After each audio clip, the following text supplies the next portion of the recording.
started the chapters, and in 2007 she started Act for America, and that's when I got involved with a different chapter. In 2009 I started one in Pierce County, and we've had some good successes, including, how many of you knew that we have had 4 cases in our courts in this state use Sharia Islamic law? Yes, we have. So, through the work in the citizen lobby, we have got some legislators to introduce laws and amendments, and we got our American laws for American courts passed in 2013 in the specialty courts and in 2015 in all the courts. So now judges are not allowed to use a foreign or theocratic law that would take away our constitutional rights. So, this last year we had a female genital mutilation bill. How many of you know that we are in the top 10 states for this barbaric thing to happen to girls? Yeah, and I just want to say we got a hearing, and we even had a Somali woman come and testify, and we thought it was going to go forward, and the Democrat leadership killed it. Do you want to know why? Because Elisabeth Scott, Republican, is running for Congress in the 1st Congressional District, and they did not want a Republican to have credit for that. So they killed that bill. Politics over protecting those girls. And we end up paying for that with our taxes, because a lot of them are out of aid, and they have to have a lot of surgery and things for them to function and be okay. So we have a lot ahead of us. We still have a lot of work. We need everyone involved, and that's why I'm so glad you're all here. And I'm so glad for what Peggy does too, because she just, if you are on Facebook, I'm sure you've seen her posts. So I'm just thankful for each and every one of you. So I have a couple of announcements. Act for America meets on the 4th Saturday of every month. Every once in a while we have to change the date or the time due to circumstances. We don't meet in December because we give that month off to people. But in June, we are going to have John Bondolo come, June 29th, and that's a Wednesday. So we will not be having a Saturday meeting in June. June 29th will be John Bondolo. He's former Marine Corps recon and then went into the FBI. He was the one who came up with the FBI's first counterterrorism manual on the Muslim Brotherhood in America. He's brought in Al-Qaeda agents, and he's been involved in a lot of stuff. So he is going to be here in Washington State, and we get to have him on Wednesday, June 29th. And so that will be our meeting. Now in January, we take a group of citizens on Martin Luther King Day, because CARE, the Council for American Islamic Relations, otherwise known as Hamas in America, they take their people down. So we decided that we're going to go down there once a year in January. So we go on Martin Luther King Day. And so because we do that, we don't have our regular meeting. So if you want to be on the email list, you can sign up here. And I'll put you on the email list so you can know when things are going to change and when we've got special events. So I also wanted to talk real quick about here in America, we are starting to see Sharia compliant policies. Did you realize that? So here's what happens when you're concerned about a mosque going up in your neighborhood, when you want to preserve the wetlands and all the things that they tell us that we have to preserve, right? You get splashed and smeared on the front page. And apparently I'm in this too, so I didn't have anything to do with this one, but Peter Zeev bought up all the land around this mosque so they couldn't expand, and he started a postcard, kind of a postcard blitz, and yeah, campaign, and he ended up being forced to apologize. And so you see in the letters of the editor, these are the titles. We welcome construction of mosque. Will mosque bring traffic problems? Don't allow opposition to scare you. Let those of the Islamic faith worship in peace. Anti-Muslim group needs to do research. So these are the kind of letters that they're putting in the newspaper, and they just completely smeared Peter because he has concerns. So he's forced to apologize, forced to capitulate, and he's you know, this is what we're seeing all over. You're seeing people lose their jobs. We're seeing people not be allowed to speak their opinion. So we really have to pay attention to that. And I think I would have told them to pound sand. I'm not apologizing for anything. I have a concern and I have a First Amendment right to say what I want to say. So, did you have a question? This is the Mukilteo Beach, your hometown newspaper. Beacon? Oh, Mukilteo Beacon, sorry, yeah, you're right. I have better You see better than I do. So yeah, Mukilteo Beacon, sorry about that. And That'll work. so these are the kind of things that we're seeing full blown in Europe. And we're now just starting to see happen in America. And we have to stand up for our rights to speech, to assemble, you know, and our religion, and whatever else that we got there. So I'm going to let Peggy come up. Oh, we're going to do the pledge and the, yeah, so I'm going to let Peggy come up. Kathy, you're always on me. So I get talking, I'll forget. Ready mode. Okay, so Peggy Hutt, come on up here. She's the leader of the Tacoma Narrows Tea Party, and she's going to lead us in the pledge and make her announcements. Thank you, Carrie, and thank you all for coming. Please stand. I pledge allegiance to the flag of the United States of America and to the republic for which it stands, one nation under God, indivisible, with liberty and justice for all. So how many here are veterans? Nice. Thank you for your service. I have two quick announcements. The first thing I want to say is if you come up to the front, we do have cords kind of sprued across the floor here, so be careful. If you want to go to the restroom, if you go through that room, there's a door out on the other side that will take you right into the bathroom hallway instead of coming in and out of here, so we can cut down a little noise. So welcome everybody. As far as announcements for the Tea Party, I also want to introduce Jack and Thelma, have been part of the Tacoma Narrows Tea Party as coordinators with us, what, 4 years now? I mean, since from the beginning of the Tacoma Narrows. So thank you for everything that you do. I couldn't do what I do without Jack and Thelma. I also want to thank Dana Cruz. He's part of the Kitsap Patriots Tea Party for alerting us to the fact that we had Trevor Loudon back in our area. So thank you, Dana, for helping us make this happen. All right. Some events coming up. We do have the Tea Party is hosting Chris Ann Hall on Monday. Oh. How many have heard of Chris Ann Hall? Okay, well, so Chris Ann Hall is a constitutional attorney out of Florida. She was a former prosecuting attorney. The woman is amazing, yes. Oh, she's got what? What do you have? A prime dip? Yeah. 2 prime dips? Okay, that's the little front table. Thank you. No, that's okay. It's okay. We are here to help. That's what the Tea Party does. I mean, we are here to help, and there's a lot of help that they need. So, anyway, so Monday at the Great America Casino here in Lakewood. It's the end of 512 and South Tacoma Way. It's right there in the corner. I have 105 already reserved for dinner with the candidates. So I introduced Chris Ann at 7 p.m. So if you want to come, that's free. She is amazing. She does a number of presentations. She's going to be presenting state sovereignty and the duties and responsibilities of legislators. That's the title of this presentation.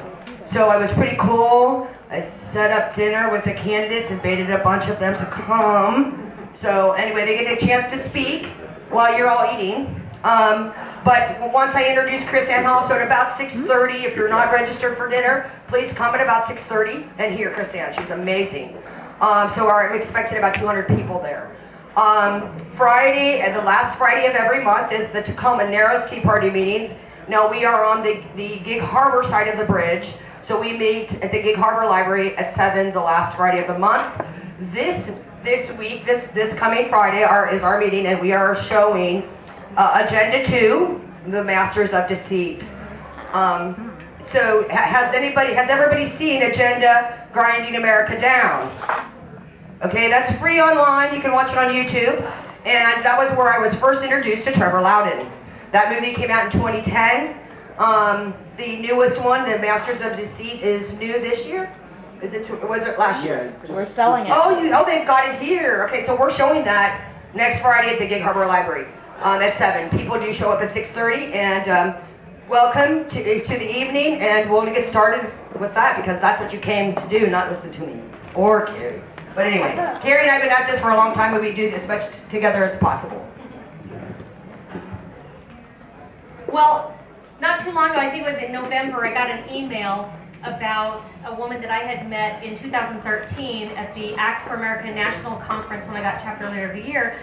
And her story was amazing. She's from Vienna, and she was teaching a class on Islam.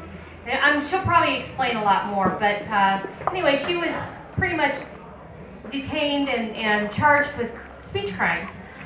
And so she'll talk about her ordeal and what she's doing. But I want to introduce Elisabeth Sabaditsch-Wolff, coming all the way from Austria in Europe.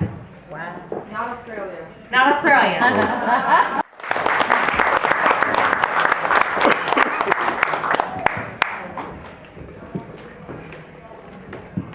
Well, wow. Thank you so much for having me here tonight. Before I get started, bear with me. I've been on the road for quite a few days, and I'm starting to lose my voice, and I have a cold, so if I have to stop and get a sip to drink, please forgive me. Before I start with the speech that I have prepared for tonight, let me make a few comments, because I'm going to speak about important matters, and matters that are also dear to my heart, even though I am not an American citizen, I'm an Austrian citizen. But let me tell you a story that I told Carrie in the car. As you may have heard from my voice, from my English, I grew up in the United States for 4 years in Chicago, went to the Academy of the Sacred Heart on Sheridan Road, and I got the almost all-American education, which included having to study the U.S. Constitution in 8th grade in order to go on to be able to go on to high school. And here I was, a young girl, wondering why on earth she had to study the U.S. Constitution when it actually would have been much better and easier for me to study my own Constitution first and then study the U.S. Constitution. Of course, there was no answer and I didn't get a choice, but I did study for the Constitution test, and it was a very difficult one, and I only got a C, so sorry about that.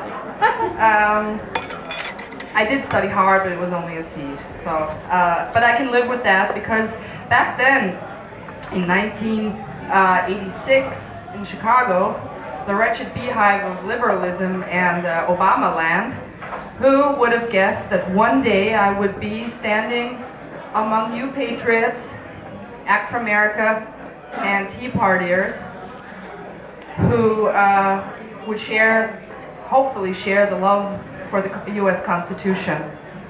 And it is very important for me to tell you how much I value the United States Constitution. I wish we had one in Europe, in Austria. We don't. And especially I want to tell you how important it is that you value the First Amendment. Okay?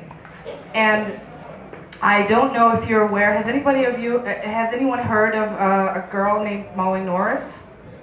Yeah, she's the stranger.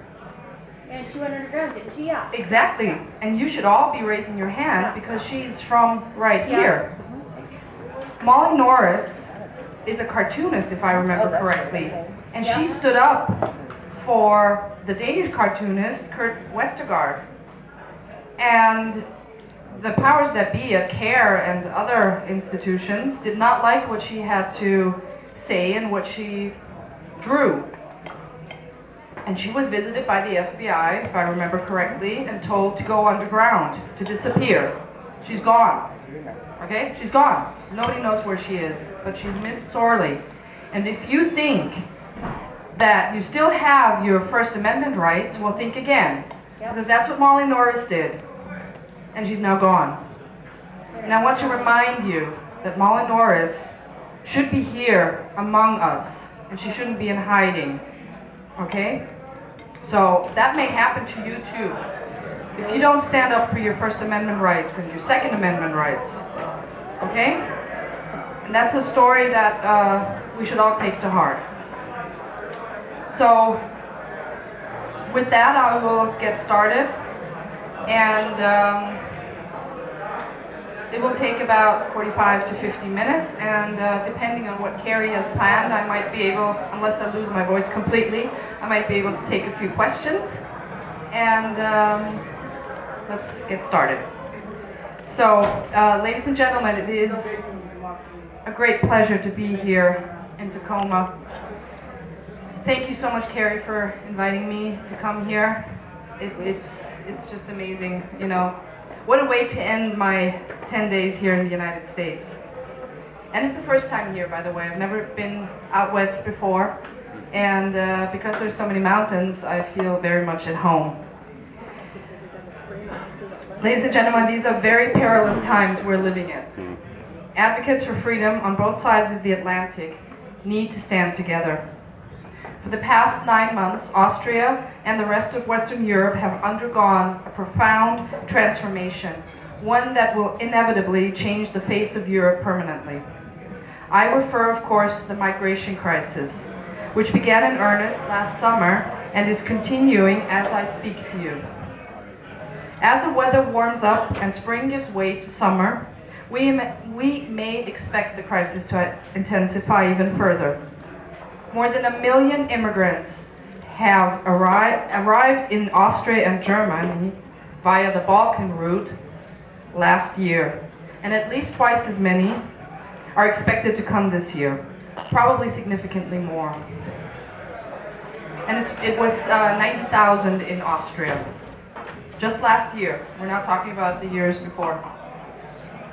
These migrants are generally referred by our political leaders and media as refugees, but this is hardly the case. Not only are most of them from countries where there is no war to flee from, but they are also overwhelmingly young Muslim men of fighting age.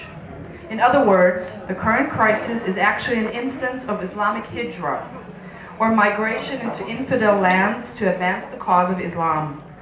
The hijra goes hand in hand with jihad. Once enough Muslim migrants have settled in the target country, violent jihad can begin. It should be quite clear by now that the jihad phase has already begun in Western Europe. The most recent instances were the massacres in Paris and Brussels, which were acts of jihad carried out by Muslims. Some of the terrorists were in fact refugees who had pretended to be Syrian and came in with the migrant wave. Salah al-Islam came to Europe via the island of Leros, the Greek island of Leros, and he took the Balkan route via Austria and Germany to go on to Brussels and then Paris. All of them were fighting in the jihad in the way of Allah as instructed in the Quran. I could take up my entire time slot this evening talking about the European migration crisis and never do more than scratch the surface.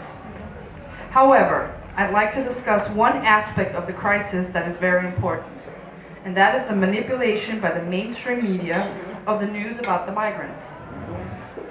A single example from a beach in Turkey will help you give an idea of what is going on. The image that sparked Western interest in the crisis was the widely publicized photograph of the dead toddler on the beach of Turkey. That photo is an example of media manipulation. It's not about the fact of the baby's death, but what was done to the little body once it was dead. There is now ample evidence that the body was moved and arranged in place so that the most heart-wrenching photos could be taken. Furthermore, the father of the child was not a poor, helpless refugee trying to escape to freedom, but an accomplice of the people smugglers who piloted the boat, who irresponsibly brought his family with him. For journalists working for the Der Spiegel, or Le Figaro, or The Guardian, or CNN, the media narrative is more important than the truth. And the media narrative was and is that the poor innocent refugees are drowning because they are left to die by evil Europeans. Those facts about the incident never made it into public consciousness. Not like the image of the pitiful corpse at the edge of the waves. That's the kind of story that the Western media love to dish out, especially when it promotes the media narrative. It's also the kind of story that Western audiences love to lap up. It's what Gates of Vienna, write that down, the website that I'm associated with, calls dead baby porn. Dead baby porn tugs at the heartstrings of well-meaning Westerners. It reinforces all their presuppositions about current events.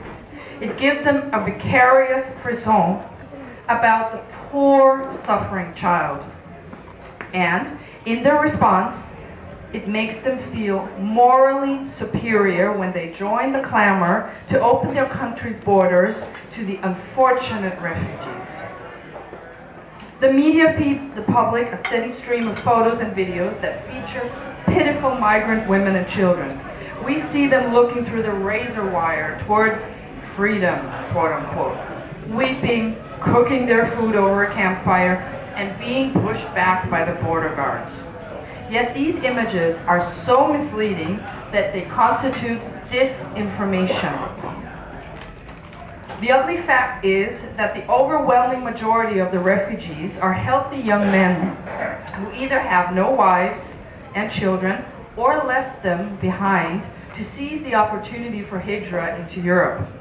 They come from Afghanistan, Morocco, Eritrea, and Pakistan, but they acquire forged or stolen Syrian passports so that they become Syrian and thus qualify for VIP status in the flood of refugees. Ladies and gentlemen, we are being deliberately manipulated. The Western public is being manipulated into supporting the migration of fighting-age Muslims into Europe. They are being manipulated into joining the crowd of starry-eyed people holding up welcome refugees signs in European train stations.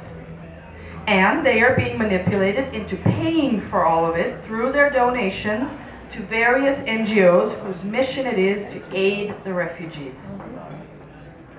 Yet, their donations do not cover the entire cost.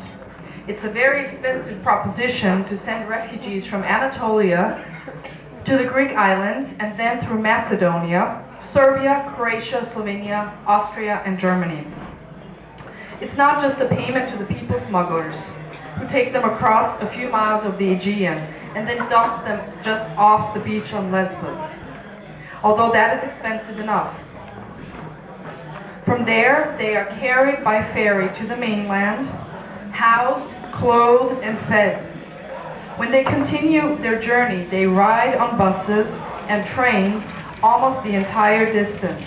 They walk only a few hundred yards to cross each border, getting out of a bus in one country and getting on, boarding another one in the next. I saw that with my own eyes. I was in the border region between Austria and Slovenia. This is yet another way in which you, the Western public, are being manipulated by the media. All those photos and videos of endless columns of refugees walking along dusty roads, carrying their children and pathetic belongings, those are not representative of the migrants' journey. A typical shot would show hundreds of young men sitting on buses with air conditioning and upholstered seats. But you don't see many of those, do you? Someone, ladies and gentlemen, is paying the cost for all of this. Public donations cover only a small portion of the billions of dollars paid out to transport migrants. The governments of the countries involved pay some of the cost. but you all know that's tax euros at work, right? And the European Union pays some of it. That's even more tax euros at work. And there are multiple indications that George Soros and his Open Society foundations are bankrolling a lot of the process, including the printing of maps and helpful instructions for the refugees in multiple languages. Make what you will of this.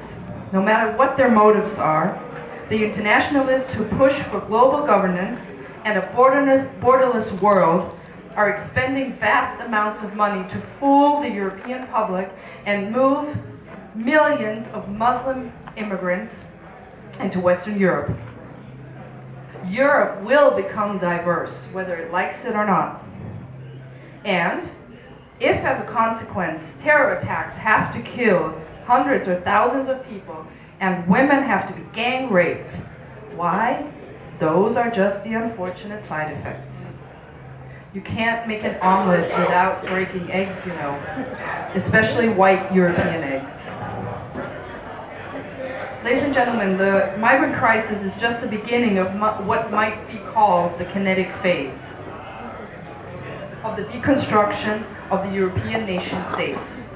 Last summer's events were not a new crisis. They were simply a continuation of an ongoing long-term process. The constant flow of migrants across the Mediterranean into Europe has been going on for at least a decade. It picked up speed after the Arab Spring in 2011, and especially after Muammar Gaddafi was murdered. Then the flow of migrants accelerated greatly last summer because President Erdogan of Turkey stopped interfering with the boats of the people smugglers. And now the European Union has paid an enormous amount of protection money to Mr. Erdogan in return for his promise to do what he used to do for free. Stop the traffickers' boats from crossing the Aegean to Greece. And we just read on one of the German websites that Angela Merkel, the chancellor, Germany's chancellor, praised Mr. Erdogan for being at the forefront of the of dealing with the migration. Is that what you would say? Dealing with the migration crisis. This is just news that came in just now. I mean, it's 3 o'clock in the morning in Europe, so so this is probably a few hours old, this news. And the madness just doesn't stop. There is no doubt whatsoever that the flow of migrants into Europe is an intentional process on the part of EU leaders. Many of them, especially Chancellor Angela Merkel, are on record saying how important it is to invite all this diversity into Europe. The recent tsunami has obviously taken them by surprise, but this is exactly what they wanted, just not this fast. They didn't want the immigrants entering this quickly, because the indigenous people of Europe might become alarmed by the influx and take action to throw their leaders out of office. This would not do. The leaders want native Europeans to remain asleep so that the process of population replacement can be completed before they realize it. No, ladies and gentlemen, it wasn't supposed to happen this way. But now the European people are waking up, and change is in the air. It may be too little, too late, but awareness is finally dawning. Population replacement is only one of the strategies employed by those who want to deconstruct the nation-states of Europe. In order to complete the process without a hitch, the native populace must be kept under control. Existing cultural institutions, such as the church and patriotic organizations, must be discredited and weakened so that people are unable to form networks and organize against what is being done to them. Ideally, they would be unaware that such organizing is even possible. They must remain atomized, divided from one another, and under the full control of the state, the EU superstate, that is. As the situation has worsened for the last decade or so, the European Union and its member states have cracked down on free speech. Bringing in so many migrants has accelerated the Islamization of Europe, which tends to be unpopular. Increased crime, more rape and harassment of women, the insistence that schools must serve halal foods, and male students receiving permission to refrain from shaking their female teacher's hand. These are all things that citizens dislike. But from the point of view of EU leaders, there is no going back. The migration must proceed. It's a necessary part of the plan. Therefore, people must not be allowed to discuss these things or urge their leaders to make changes. Instead, the criticism of Islam and Islamization must be forbidden. The Organization of the Islamic Cooperation and the United Nations call it defamation of religion, and it has now been criminalized all across Europe. The EU is, for all practical purposes, enforcing Sharia law on its indigenous residents. 10 years ago, when I first began this work, prosecuted for speaking the truth about Islam, far too many for me to tell you about them all. I'll discuss my own case in a few minutes, but I'd like to first say a few words about two friends of mine.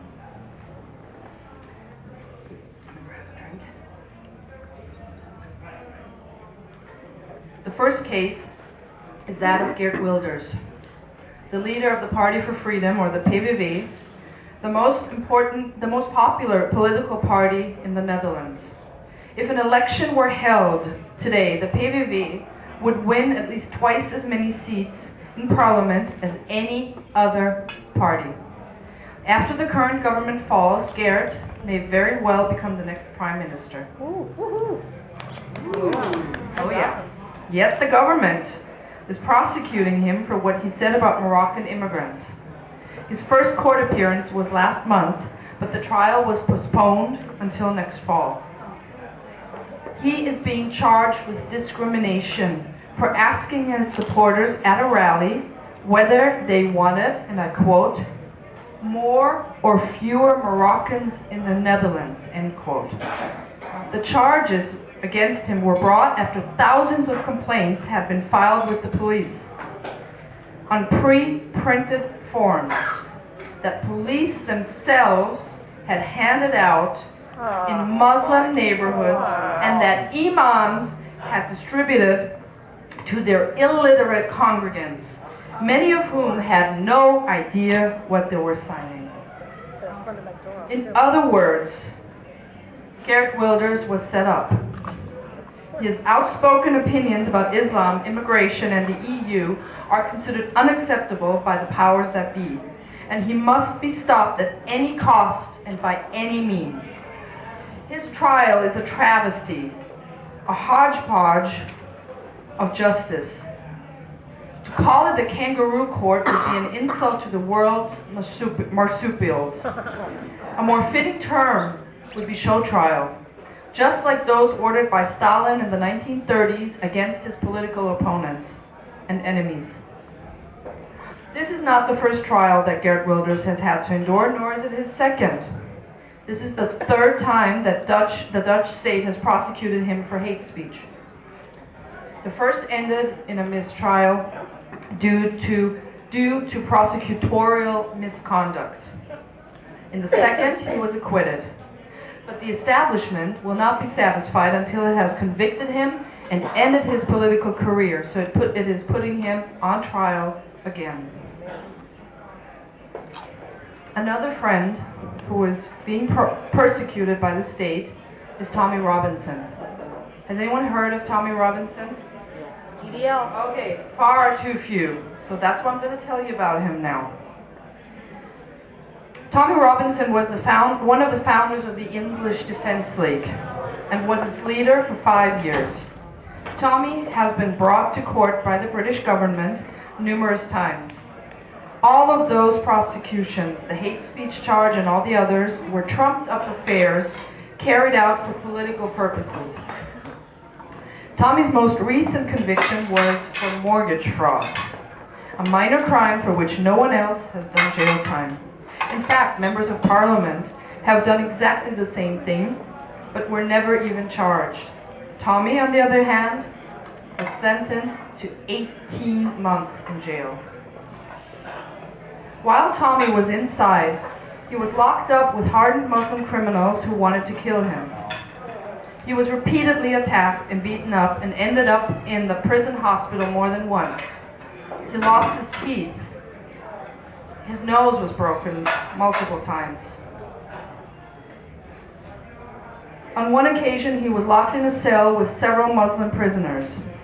Tommy had learned beforehand that one of them, a Somali, was planning to throw a mixture of boiling water and sugar in his face. This nasty brew is called napalm by the criminals who use it, and it can cause horrible burns, much worse than those caused by simple boiling water. Tommy acted preemptively and beat up the man who intended to throw it on him. It is this incident for which he was recently charged. And it is also this incident which scared him so much that he would be returned to jail, because he knew that he wasn't going to survive another jail term. So for the first time that I've known Tommy, and I've known him for quite a number of years, he was very much afraid and was very depressed. And he is a father of 3 young children. And when he's in jail, his wife has no means to support herself and her children. So thanks to the efforts of a group of women who, through crowdfunding, raised more than, and I checked the most recent number, more than 38,000 pounds. Tommy was for the first time able to retain a top-notch lawyer, and he was acquitted. Good. Good. And he is now a free man. Good. Yeah. Now, don't clap too soon, because the latest news is that he was once again beaten up by a Muslim as he was driving down the streets in his hometown in Loudon. So it's never going to end. Probably one of these days he'll need a bodyguard. The real issue behind all these arrests is that Tommy speaks the truth about the danger to the British people posed by Islam. But he's no longer being prosecuted for hate speech offenses. The state doesn't want the substance of what he says aired in an open courtroom and discussed in the national media. Therefore, other types of infractions must be found and charges brought. The current case against him is simply the latest example of the repressive tactics employed by the totalitarian British state. So here's the plan. Lock up the most charismatic leader the British counter-jihad has. Put him in with his most dangerous enemies, Muslim criminals who have promised to kill him. Make sure that the guards are absent or looking the other way when the trouble starts. Then, as far as Sharia-compliant Britain is concerned, the problem has been solved. The UK, like all the other enlightened governments of Western Europe, has abolished the death penalty. But there is more than one way to kill a political nuisance. You don't have to march him up the steps to the gibbet, put the noose around his neck, and open the trapdoor under him. Ladies and gentlemen, what is happening to Tommy Robinson is capital punishment by alternative means. Yep. And now for my own case. And you're not going to believe that either. In early 2008, I began a series of seminars in Vienna under the auspices of the FPÖ, the Austrian Freedom Party, explaining to members and other interested parties what Islam, the Quran, and the Hadith really teach, along with basic tenets of Islamic law. In my presentations, I discussed the consequences for democracy, freedom, and human rights today. For the next year and a half, the interest in my seminars grew and attendance increased. The success of my lectures drew the attention of Austrian leftists who are determined to discredit and destroy the work of those who criticize the tenets of Islamic doctrine. To them, we are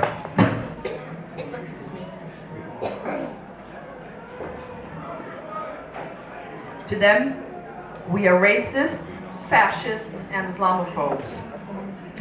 Unbeknownst to me, the left-wing magazine News sent a reporter to one of my seminars to make a surreptitious recording of it. As a result, in late November of 2009, a criminal complaint was filed against me for hate speech. From an Austrian left-wing point of view, my offense was compounded by the fact that my seminars were held under the auspices of the Freedom Party. Despite its popularity with Austrian voters, the FPÖ, the Freedom Party, is reviled as a xenophobic party by leftist media and politicians. The complaint against me was not filed by the state, but rather by News Magazine, the publication whose reporter had infiltrated the seminar. For the next 10 months, the possibility of a formal charge was left hanging over my head, but I received no official word about what would happen to me. All I could do was retain legal counsel and wait. In April 2010, I gave a deposition to the Office for the Protection of the Constitution and the Prevention of Terrorism. After that, there was nothing from the prosecutor's office. Finally, in September of 2010, I learned that a formal charge would be filed against me. A few days later, I received official notice from the court. The trial would be on November 23rd, 2010. During my trial, and this is where it gets really interesting. Are there any lawyers in here? No lawyers. Paralegal. Paralegal. Well, this is going to be fun for you. During my trial, the issue of pedophilia came up in light of Muhammad's status as the perfect example for Muslims, as stated in Quran 33:21. I explained what the Hadith collections are, and that they constitute an indispensable part of Islamic scripture. I emphasized that I had made up none of what I said, but simply quoted canonical Islamic scripture concerning Muhammad's conduct, including his marriage to little Aisha. The trial was then adjourned until the following January. At the second hearing, excerpts from the seminar recordings were played back, demonstrating that the original charge of incitement to hatred was unjustified. The judge then discussed my statement that the conduct of Muhammad is exemplary for Muslims and took particular issue with the statement, this is important now, quote myself, what exactly would this behavior be today, would this behavior be called today, if not pedophilia? Okay, did you get that all? Yes. What would this behavior be called today, if not pedophilia? Which was a reference to the Prophet's marriage to a 6-year-old girl. Evidently aware that the charge of incitement to hatred was never going to fly, the judge, at her own discretion, eventually announced a new charge. Denigration of religious teachings of a legally recognized religion. Gets better, doesn't it? My defense was unprepared for this and requested that the trial be adjourned. When the court reconvened in February, events moved swiftly to a close. The judge decided that the language used in my seminars did not incite hatred, but the utterances regarding Muhammad and pedophilia were punishable. In particular, now listen to this carefully. In particular, the judge found that the use of the word pedophilia was factually incorrect, as this is a preference solely or mainly directed towards children. The judge stated that this cannot apply to Muhammad, who was still married to Aisha when she attained the age of 18. Thus, I was found not guilty on the count of incitement to hatred, but guilty on the charge of denigration of religious beliefs of a legally recognized religion, to be punished with a 480 euro fine, which is approximately $520, something like that, give or take, or 60 days in prison. Needless to say, I wanted to go to prison. I couldn't because of a legal, there is something in between paying a fine and going to jail.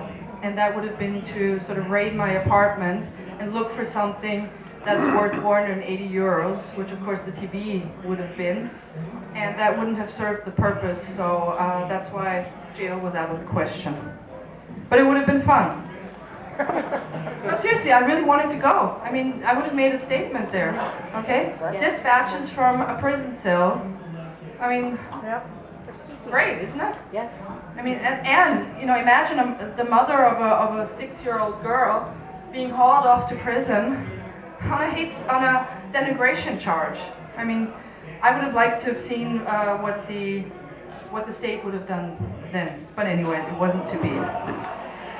So the charge on which I was convicted was ludicrous on the face of it. Not only did I never say that Muhammad's actions constituted pedophilia, but Muhammad's actions, which were actually undisputed by the court, included having sex with a 9-year-old girl.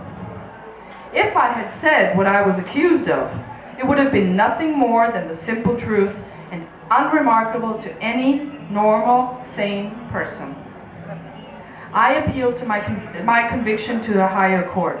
In December of 2011, the verdict was upheld. Later, the case was considered by the Austrian Supreme Court, which naturally upheld the verdict in December of 2013. I have exhausted all my options for justice in Austria. So the case was put before the European Court for Human Rights, and it was accepted and has been pending now for several years. Whichever way the court decides, the verdict will have implications for citizens throughout Europe, and not just for Austrians. If my conviction is overturned, it will set an important precedent for the freedom to criticize religions, and religiously sanctioned conduct.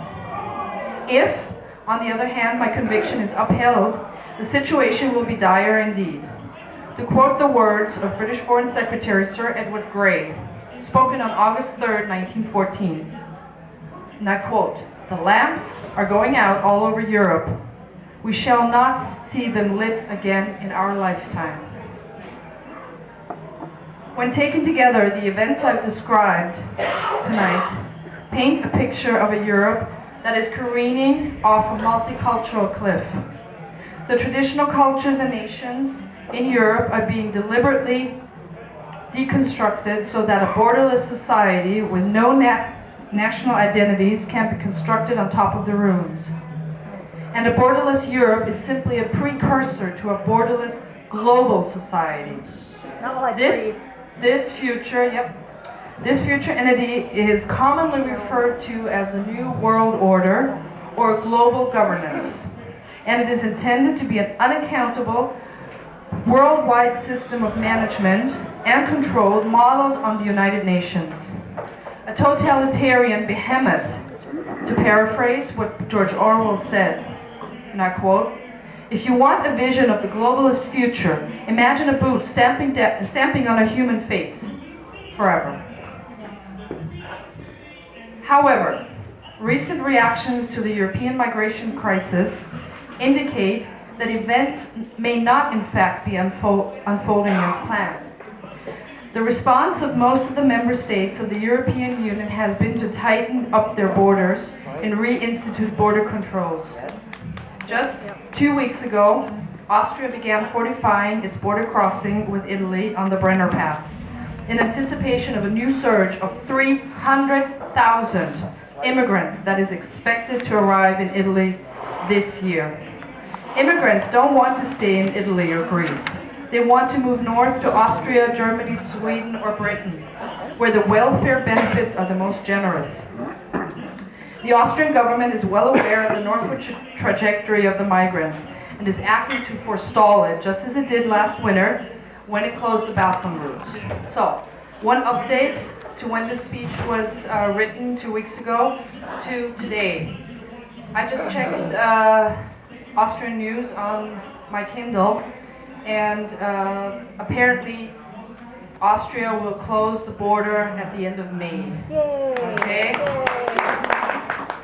Oh, no thanks. Although I am in favor of closing borders, you have to understand that there is a historical significance in the Brenner Pass, which separates Austria, its province of Northern Tyrol, and South Tyrol, which is part of Italy, which is the northernmost and the most productive part of Italy. And the problem is that North and South Tyrol have been separated by a border since the end of World War I. So this is a very painful process. And you also have to imagine that what grew back together after the Schengen Agreement, which is the official agreement that allows borderless crossings within Europe, that this Schengen Agreement has actually forced the border crossings once again. So this is very tragic, as a matter of fact. However, I am in favor of crossing it, but it is painful to my heart, I can tell you that. Another story before I continue, and that's the Daily Mail story that I wanted to show you, but it didn't come up on my Kindle. 2 days ago, the Daily Mail reported that 900 migrants from Ghana and Nigeria were found by border patrol boats, Italian border patrol boats, in the Mediterranean and were taken to the island of Sicily. Now that's not remarkable, that's almost the new normal. What is remarkable is that of the 900 of these migrants, whatever you want to call them, only 25 were women, and there were only 3 children. Okay?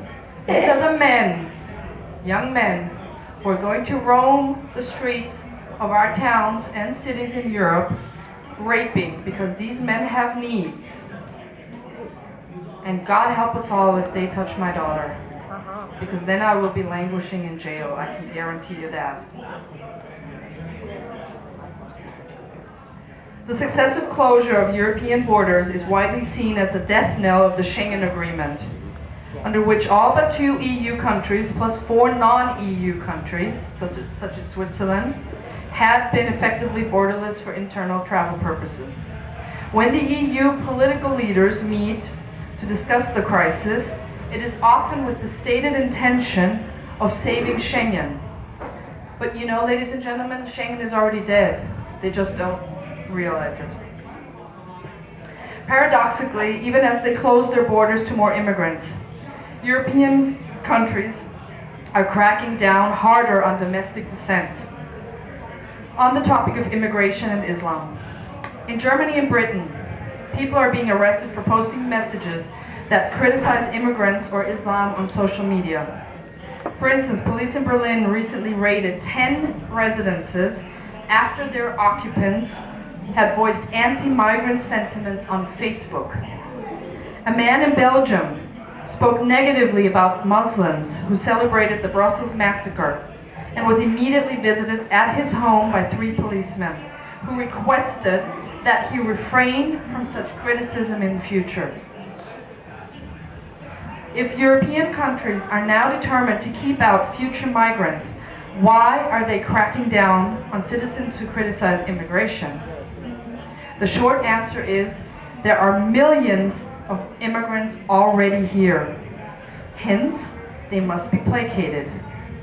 If criticizing them makes them angry and causes them to take to the streets in violent demonstrations, then criticism of them must be outlawed.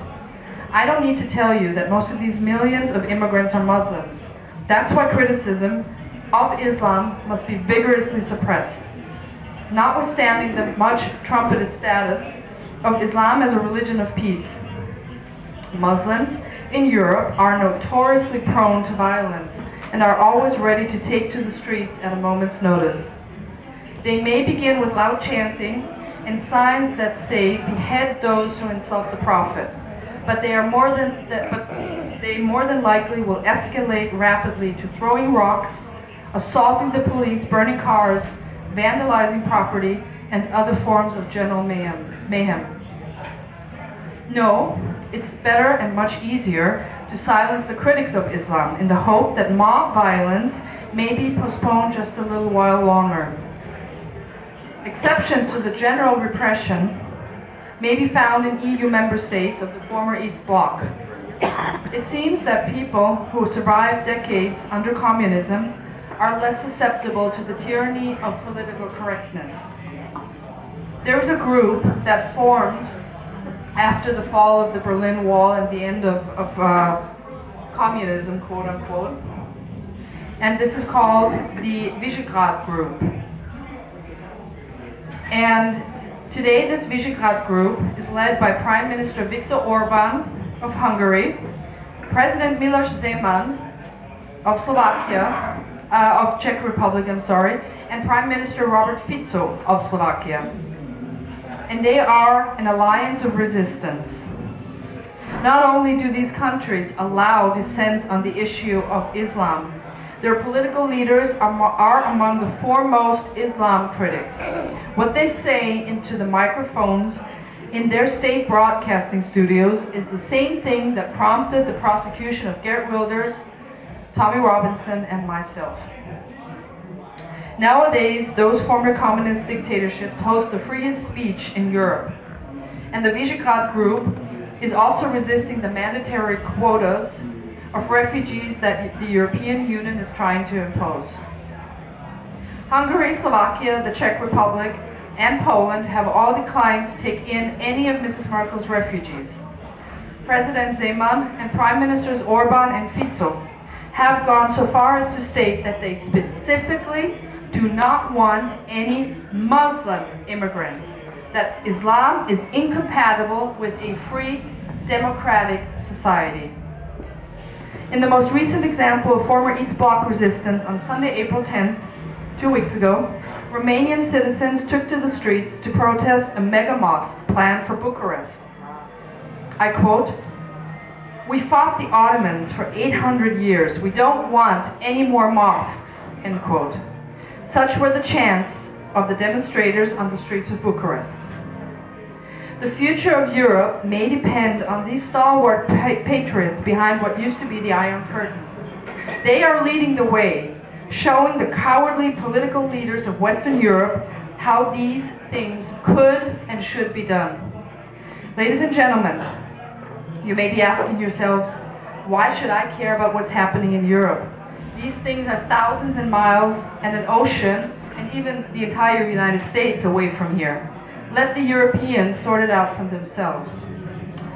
There are two practical reasons why what happens in Europe should be of concern to you, the American citizens.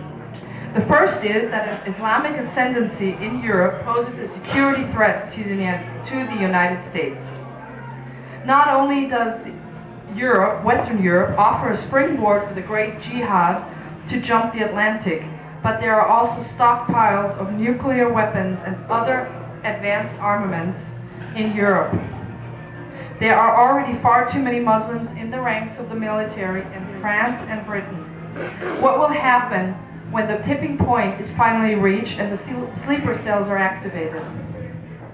The second reason is probably one that you are familiar with, because it's one that your own government is attempting to replicate the European model right here in the United States.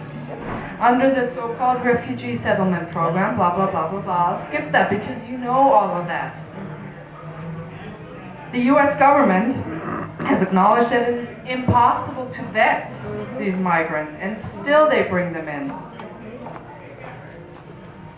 Two questions. Do you know whether any of these Syrians are being resettled near you? Yes. The second question. Yes. Does your congressional representative have any idea what's going on? You better ask him or her. Ladies and gentlemen, Europe's present is America's future. The massacres in Paris and Brussels are coming here as soon as enough jihad sleeper cells are in place. The first dark cloud of this coming storm appeared last December in San Bernardino, California. When it breaks fully, it will be fierce indeed.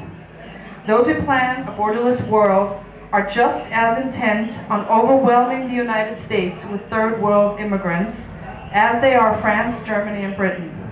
Undermining national sovereignty is the name of the game throughout the entire Western world. Your migration wave includes more Latin Americans than Muslims, but thousands of Muslims are indeed arriving. And an undetermined number of Latin migrants who walk across your southern border are in fact Muslims from the Middle East who have acquired forged passports and learned a little bit of Spanish so that they can pass for Mexicans when they arrive in Laredo or San Diego. Yes, ladies and gentlemen, the Great Jihad will arrive here all too soon. I urge you, ladies and gentlemen, to exercise your fundamental constitutional rights while you still can. Speak up and speak out against what is happening at every opportunity. And thank God for your First Amendment. We don't have that in Europe, and I wish we did. Thanks to the Bill of Rights, prosecuting dissenters is much more difficult here in the United States. And thank God for the Second Amendment. Yes. Most Europeans have no ready access to legal firearms. When the refugees assault them, invade their homes, and rape their women and children, they cannot defend themselves. The only thing they can do is call the police, and as you all know, when seconds matter, the police are only minutes away. So I implore you, as American citizens and patriots, hang on to your hard-won rights. The Constitution is being taken away from you bit by bit. Take action while you still can. You are so fortunate to live in the United States, but large forces are arrayed against you. Your enemies, many of whom are right here in America, make no bones about what they intend. They want to eradicate American exceptionalism and make the U.S. just like Europe, a subjugated state. As for myself, and I'm sure this comes as no surprise to you, I will continue to speak the truth no matter what.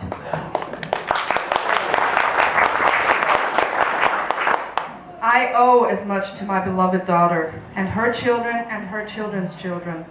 No matter what the final outcome, I want her to be able to say, my mother did everything she possibly could. Europeans and Americans share a common heritage. We must hang together, or we will surely hang separately.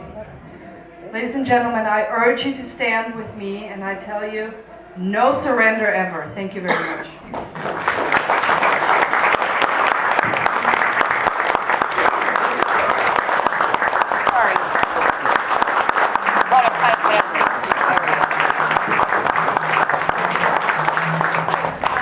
Do you want to take some questions?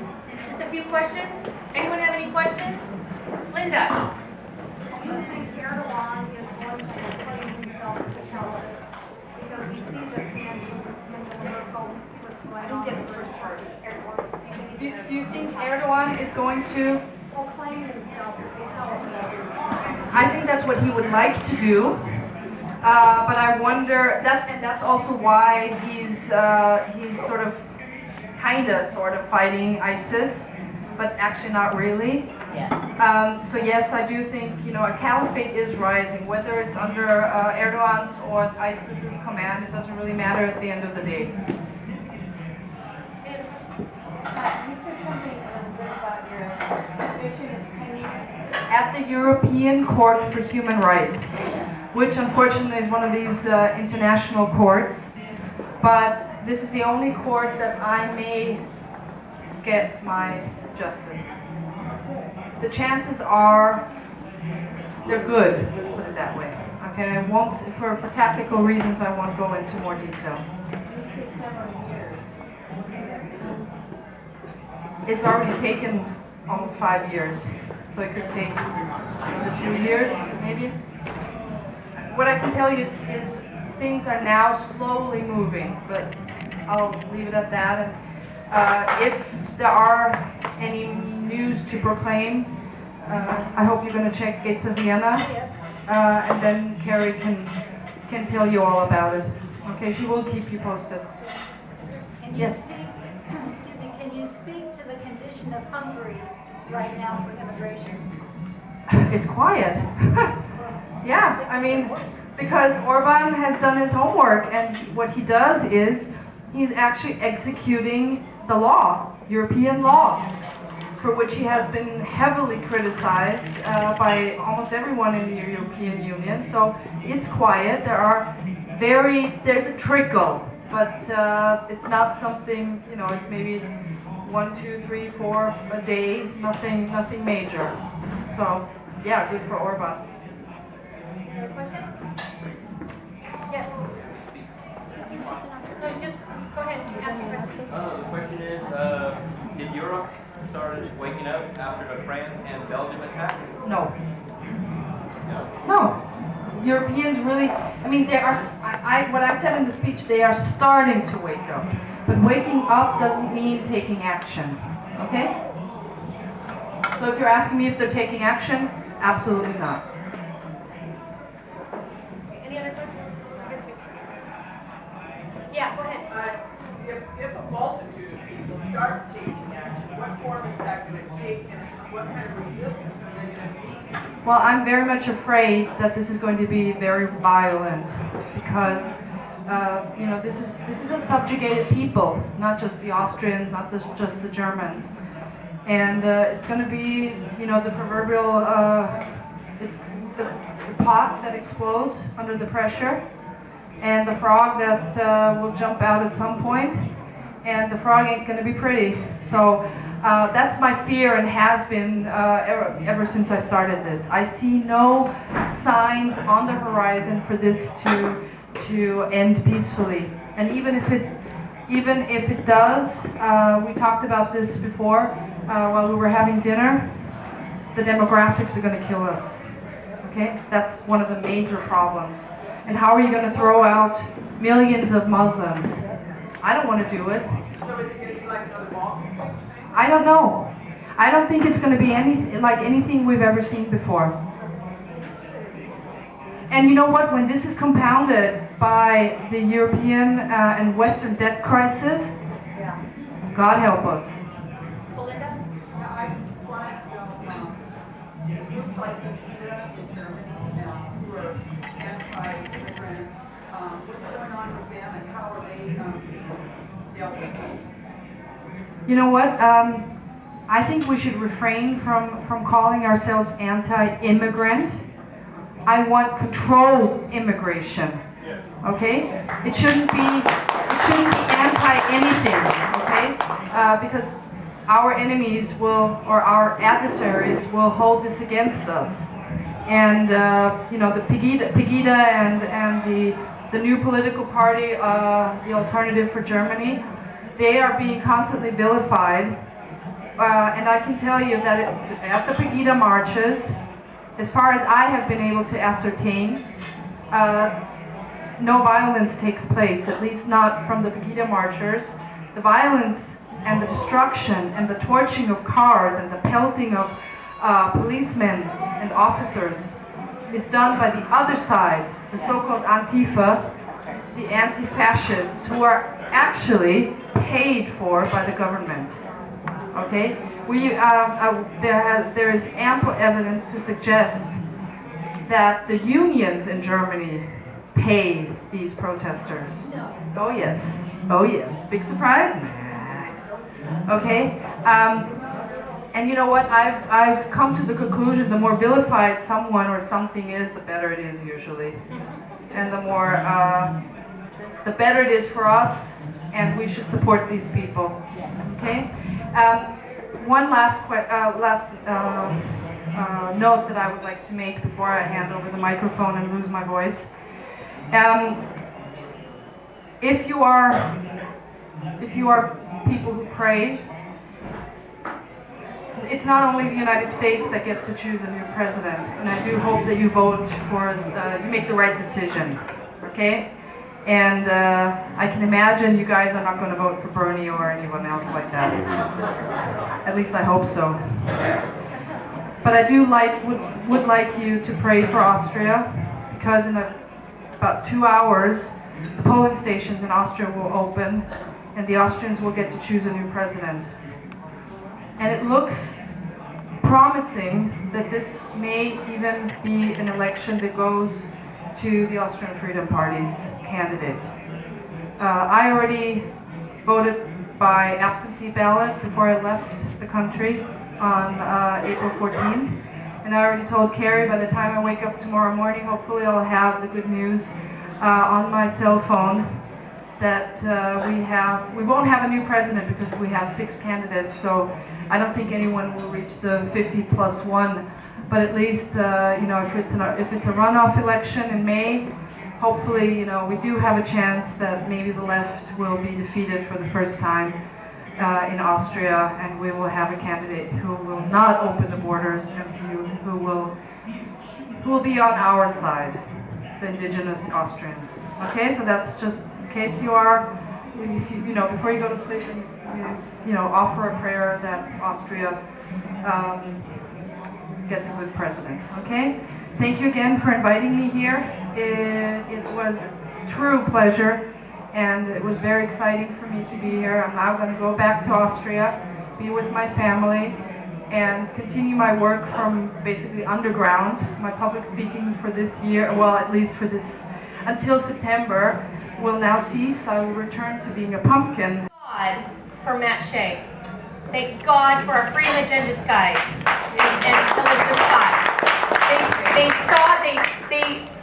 They say, whenever leadership says, oh, this isn't just an administrative thing, they start whipping through that bill and start, looking for key words because they know they don't have much time to read it.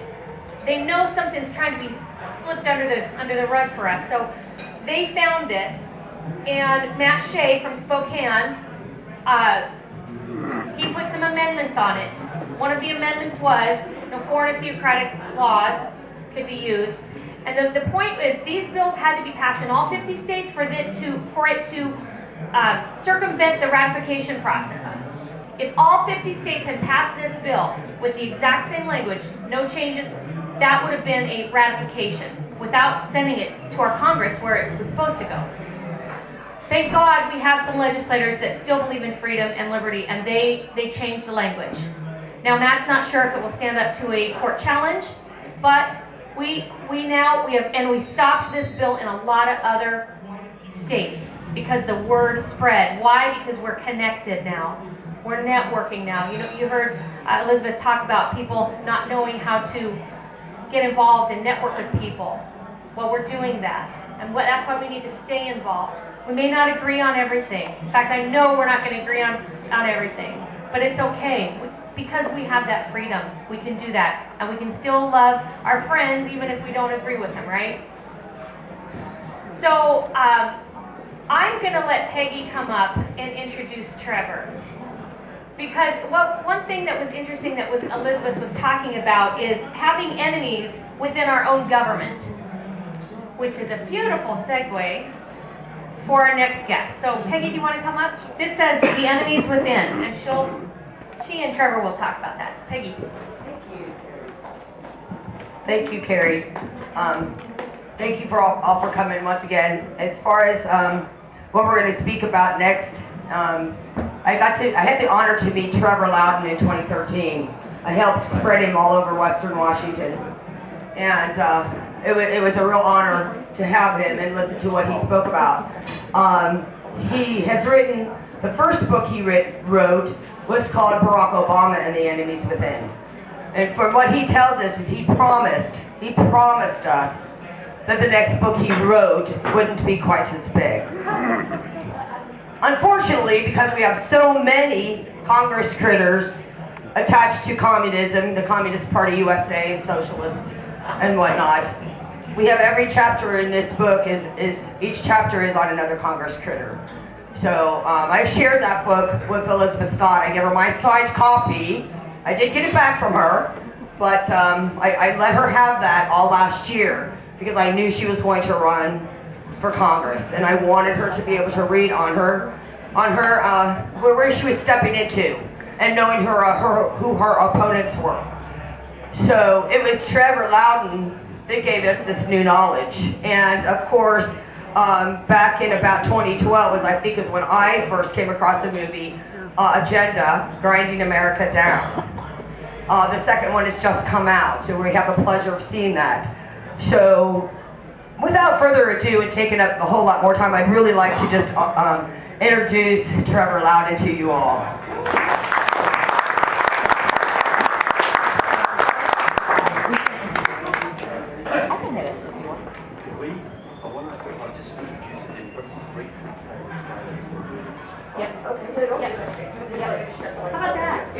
Hi, look, it's thanks for having me, guys. We're just going to play a very brief trailer from my upcoming movie, then I'll speak if that's okay.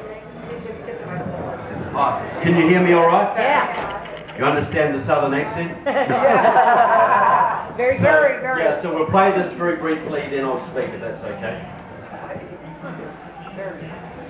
And if you do, you're called crazy and insane. I've been following your stuff for a long time, and it's overwhelming. If you look at every policy that the Obama administration has instituted, it has an older brother living in Venezuela. The communists never revealed themselves to be communists. Anybody who calls for comprehensive immigration reform, in my judgment, is trying to get the MVP award from ISIS and Al-Qaeda. We actually have bad actors who have penetrated our system, basically making decisions the way Iran and North Korea and China and Russia would like us to do. So basically Trojan horses inside the infrastructure. Yeah, an insider threat. If we don't win this battle of ideas and information, the next battle is going to be something really bad. If America is weakened, our allies are weakened. And then we talk about dominoes. We've never been in more danger from these powers. If the conservatives keep quiet, the communists win. The enemy is within because they are in our government. Even the Vital House Intelligence Committee has not escaped penetration. And the job of the House Intelligence Committee, of course, is to oversee America's most sensitive intelligence programs, how we collect intelligence, how we assess that intelligence, the kinds of operations that we engage in to counter enemies of this country, foreign and, by the way, domestic as well. Assalamu alaikum, Congressman Andre Carson. Representative Nancy Pelosi, as the senior minority, Democratic member of the House of Representatives now, appointed Representative Andre Carson to, of all things, the Intelligence Committee, the U.S. House of Representatives Permanent Select Committee on Intelligence, or sometimes called the HIPS. Indiana's 7th District Representative Andre Carson has extensive ties to Muslim Brotherhood fronts and operatives. The Intelligence Committee in the House oversees the FBI's counter-espionage and counter-intelligence operations in this country. These are critical capabilities, and a man who has access to such information, as I have to assume Congressman Carson is now being given such access, and has such ties to the very people, in some cases, that should be the object of that kind of surveillance and counter-activity. It makes for, at a minimum, a security problem. Representative Carson appears on a frequent basis at conferences sponsored by, held by, CARE, ISNA, ITNA. Andre Carson has had long-standing ties to organizations and operatives sworn to the destruction of our country. There are those who are thinking that at this convention right now, we're having secret meetings, that we're plotting to destroy this country. But I say to those who are here undercover,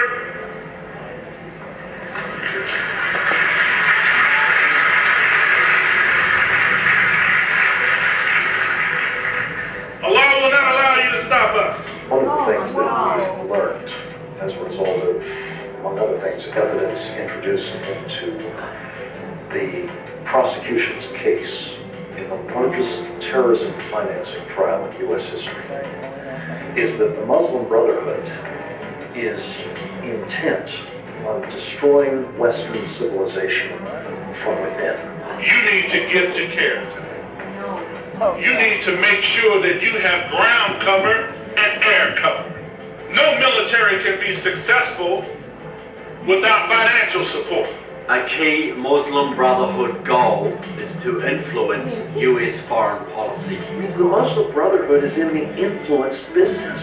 If you love foreign policy, then make yourself available to a member of Congress or a U.S. Senator and help advise on policy issues. As you know better than I, the Muslim Brotherhood learned at the feet of the KGB. If Representative Carson was really that dangerous, surely the FBI would investigate his background. The FBI is not allowed to be concerned about these issues. literally become a career-ending offense for an FBI agent or official to reflect a level of concern about the extent to which there is Muslim Brotherhood influence taking place here. With his known self-identified background in association with Marxists and with jihadist Muslim Brotherhood groups and individuals, one cannot imagine how such a person would have a clearance of any level, much less a clearance to serve on the Intelligence Committee of the U.S. House of Representatives. We have to groom the next city councilor, the next governor, the future president, the first Muslim president. Given that this country has many enemies, is it likely that the enemies of this country would try to exploit those opportunities? It is not just likely, it is a certainty.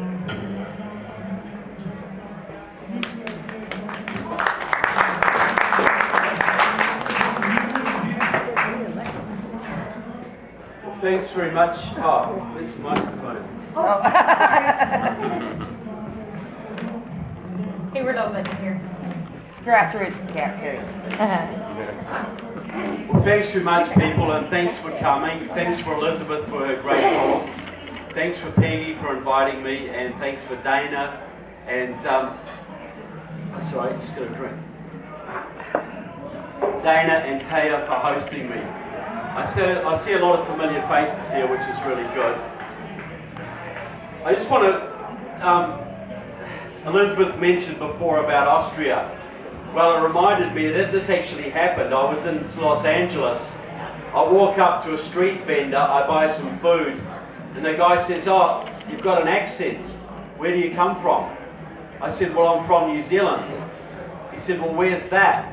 And I said, "Well, look, it's down by Australia." He said, "Ah, where Arnold Schwarzenegger comes from." It does happen. And he hasn't even done Common Core geography yet. But look, people always ask me, why do I care about the United States?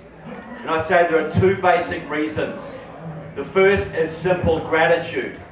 You know, my country was saved in World War II from invasion by the Japanese by the massive sacrifice of your fathers and uncles and grandfathers at the battles of Guadalcanal and the Coral Sea and Midway. And that's a very strong memory in my country, folks. And I think Elisabeth will agree with me that every Western country understands that if America goes down, we are all done. None of us can survive without a strong constitutional America. That's just the reality. People tell me all the time, if things turn bad here, can I come down and hide in New Zealand? I say, yeah, if you want to learn Chinese, that's great. Because they're already in Fiji, they're already in Tonga, they're already in the Cook Islands, they're already buying up our politicians.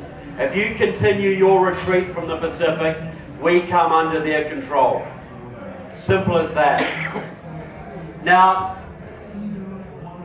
people, you know, if you're an ally of America right now, if you're Israel or Germany or Britain or Canada, Japan, Korea, South Korea, Taiwan, you're freaking out right now because you see that the President of the United States of America loves the bad guys of the world a lot more than he loves the good guys. And this is causing big instability, folks. Your allies are looking at you. They look at what your president did to Poland and the Czech Republic. One of his first acts of office was to cancel the missile shield that was supposed to protect them from the Russians. Then they saw him abandon Georgia to the Russians. Then, when there was a genuine rebellion in Iran against the mullahs, the Green Revolution, Obama did nothing, allowed thousands to die, could have stopped this whole Iranian problem in its tracks. And then, when the Communist Party of Egypt and the Muslim Brotherhood took out your ally Mubarak, Obama cheered them on. And now they're looking at the Ukraine, folks.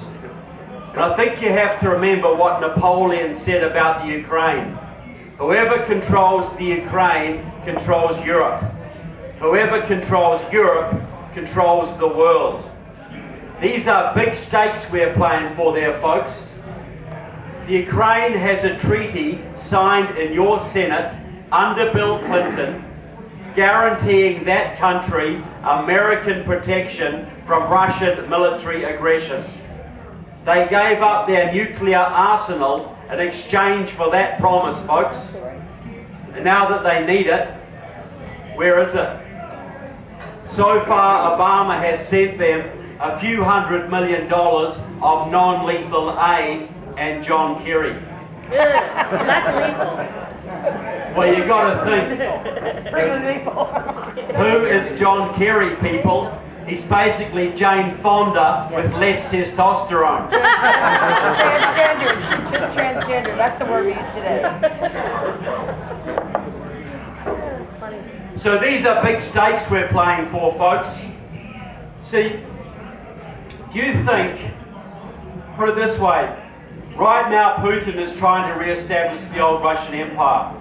Right now China is building 400 nuclear submarines. You know, to protect them from Mongolia, perhaps? And he's threatening Japan, the Philippines, Taiwan, my country, Australia. You've got Iran threatening the Middle East. You've got ISIS committing unimaginable atrocities in Syria and Iraq, and the refugee wave into Europe. Do you think any of that would be happening today, folks, if you had a Ronald Reagan in the White House right now? But the world is on the brink of chaos and war, folks, because this country has twice elected an anti-American president. People, this is not about a depression. You're Americans, you can fight your way out of a depression. This is not even about losing some of your rights, because you're Americans and you'll stand up and take them back. Yep. But have you ever been in a position before where your commander-in-chief is alienating your allies, empowering your enemies, and gutting your military? Obama wants to reduce your army back to pre-World War II levels, your navy back to pre-World War I levels. He wants to cut your nuclear arsenal down to 265 nukes and then down to 0, when the Russians alone have more than 8,000 people. He's driving thousands of good officers out of your military with the gay policy, women in combat, and rock-bottom morale. He's burning off military contractors, he's cancelling weapon systems right, left and centre. And who do you think's happy about all of that, folks? Have you ever been in this position before, folks, when the bad guys are on the march all over the planet and Obama wants to slash your military to the bone? Because peace is breaking out all over, right? So this is actually about the survival of your country, folks. And not just your country, every single Western country is hanging in the balance right now.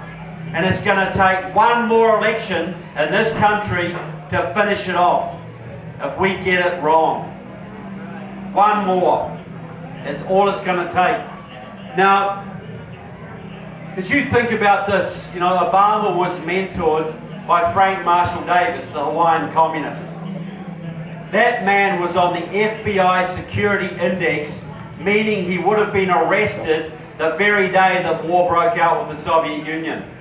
He went to Chicago, worked with a whole bunch of communists, particularly Alice Palmer, the woman who gave him his first job in Congress, a well-known pro-Soviet activist, always in East Germany, always in Czechoslovakia, always in the Soviet Union. Both Frank Marshall Davis and Alice Palmer were peace activists, very active in the peace movement. The peace movement has always been controlled by the communists, and it's always been about alienating you from your allies and gutting your military so their friends and Russia and China and Iran can rule this planet. What do you think Frank Marshall Davis and Alice Palmer would think of the job that your president has done on your military, folks? They'd be pretty damn proud, don't you think?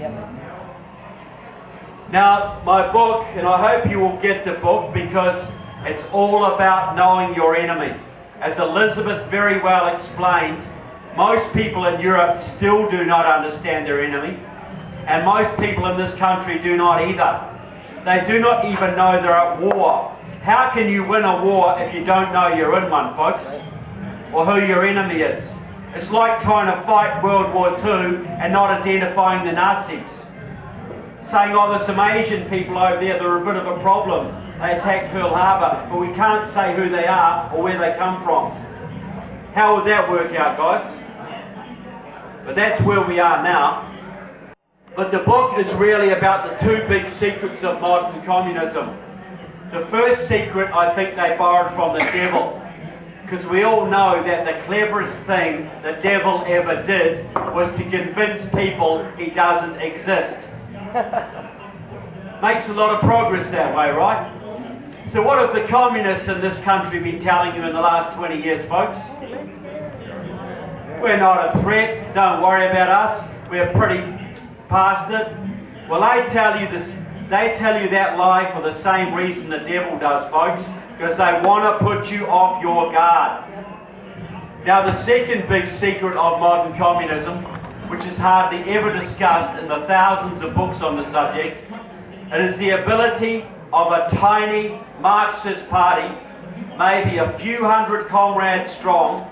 It is their ability to influence and even control the legislative process in their country. In other words, to write the laws. So what I'm telling you is around 15,000 card-carrying communists in this country are right now writing the laws that control the lives of more than 320 million Americans.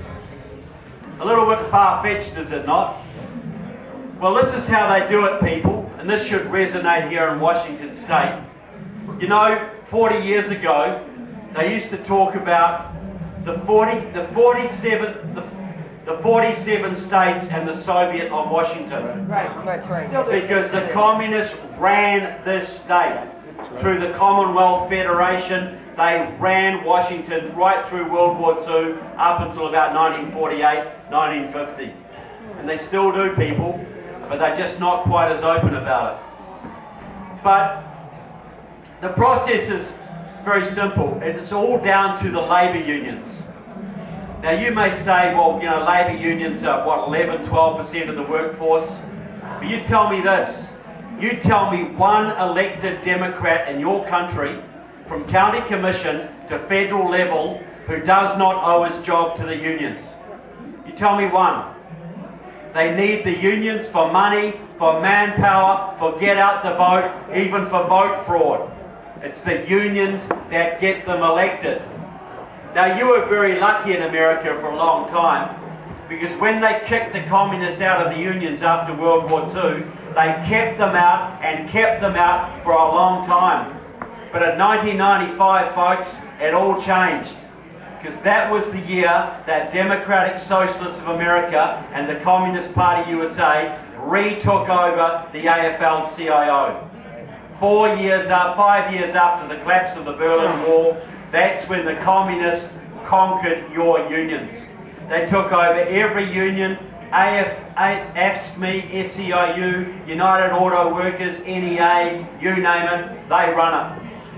And what they did is they then started to use that union muscle to purge the Democratic Party of people they didn't like. The independents, the moderates, the Dixiecrats. Joe Lieberman, the senator from Connecticut, was probably the last independent Democrat to fall. Far too pro-Israel was Joe Lieberman. So he had to go. Now they own that party. 15,000 communists control your unions, and your unions own the Democratic Party. And they are writing its policies, folks. They're writing the policies of the Democratic Party right now.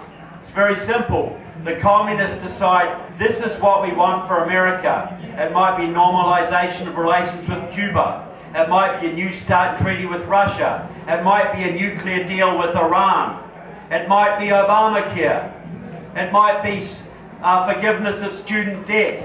It might be anti-fracking legislation. All of those things started out as communist policies. They became union policies, and the unions made them democratic policy. But the one they want to use to destroy you more than any other is one called comprehensive immigration reform, otherwise known as amnesty. Now this started out in California in the 1950s. Any refugees from California here tonight? Oh, Peggy, of course, okay. You tell me if I'm right. Back in the 1950s, there was a Communist Party member in California named Bert Corona. He was also a big-time Democrat. He set up the Viva Kennedy clubs, the first organized effort to bring Latinos into the Democratic Party. He also set up a whole network through your southern border states and Southern California of support groups for illegal immigrants. Now the purpose of these groups was to encourage the illegals across the border, get them work in the factories and farms, get them citizenship and voting. The voting was the goal. Now Corona trained a whole bunch of acolytes to carry on his work. 3 of them are very prominent today in Southern California, and they have transformed that state, folks. The first one is Antonio Villagrosa, until recently the mayor of Los Angeles. A hardcore Marxist. He used to go down to Cuba to cut sugarcane for the Castro brothers. He turned LA into a sanctuary city. He forbade the LAPD from enforcing immigration laws, and the illegals flooded in the hundreds of thousands. Changed the entire demographics of that state. Second member of this group, a Communist Party supporter named Gil Cedillo, until recently the Democratic head of the California State Senate. He is the man who got the DREAM Act pushed through in California, and he was behind the effort to give illegal immigrants driver's licenses so they can now vote. The third member of this group, the most powerful woman in Southern California in my opinion, a hardcore Marxist named Maria Elena Durazo. Until recently, the head of the California AFL-CIO. Now she sits on the Democratic National Committee. She is the woman behind the massive union-driven and union-paid-for Latino voter registration drives and get-out-the-vote efforts that have added hundreds of thousands of new Latino voters to the California rolls in the last 15 years. Almost all of them Democrats. The result of this deliberate Marxist program has been to turn California from a reddish, purplish state to solidly blue. Now every electoral college vote from California, the most populous state in your nation, goes straight to the Democrats every presidential cycle. Not even a contest. Hugely important, folks. There's 276 electoral college votes. But the man who is driving this movement today, you've seen him on TV, I guarantee it, wearing a purple shirt, leading an amnesty rally. His name is Elisabeth Medina, until recently the Executive Vice President of the SEIU Union. He served on Obama's, he's a member of Democratic Socialists of America, he's a Marxist. He served on Obama's Latino Advisory Committee with several other Marxists. And he is the man who got the amnesty bill pushed through your Senate about 3 years ago. He then worked with Luis Gutierrez, the Democratic rep from Illinois, to get an amnesty bill through the House. Gutierrez, incidentally, is a former member of the pro-Cuban Puerto Rican Socialist Party, a Marxist-Leninist outfit which does not stop him serving on the Intelligence Committee alongside Andre Carson. So, when it failed to pass the House, thanks to Tea Party opposition, I have to say, they were the ones who stopped it, Medina went straight to the President and demanded executive amnesty, and Obama amnestied 5 million people with the stroke of a pen. And that was right before your last election, hugely unpopular. He knew it would cost him the Senate, but he still did it. Now I want to ask a little question, not trying to persecute anyone. Any former or current union members here tonight? Okay, quite a few of you. Well, here's a question, people.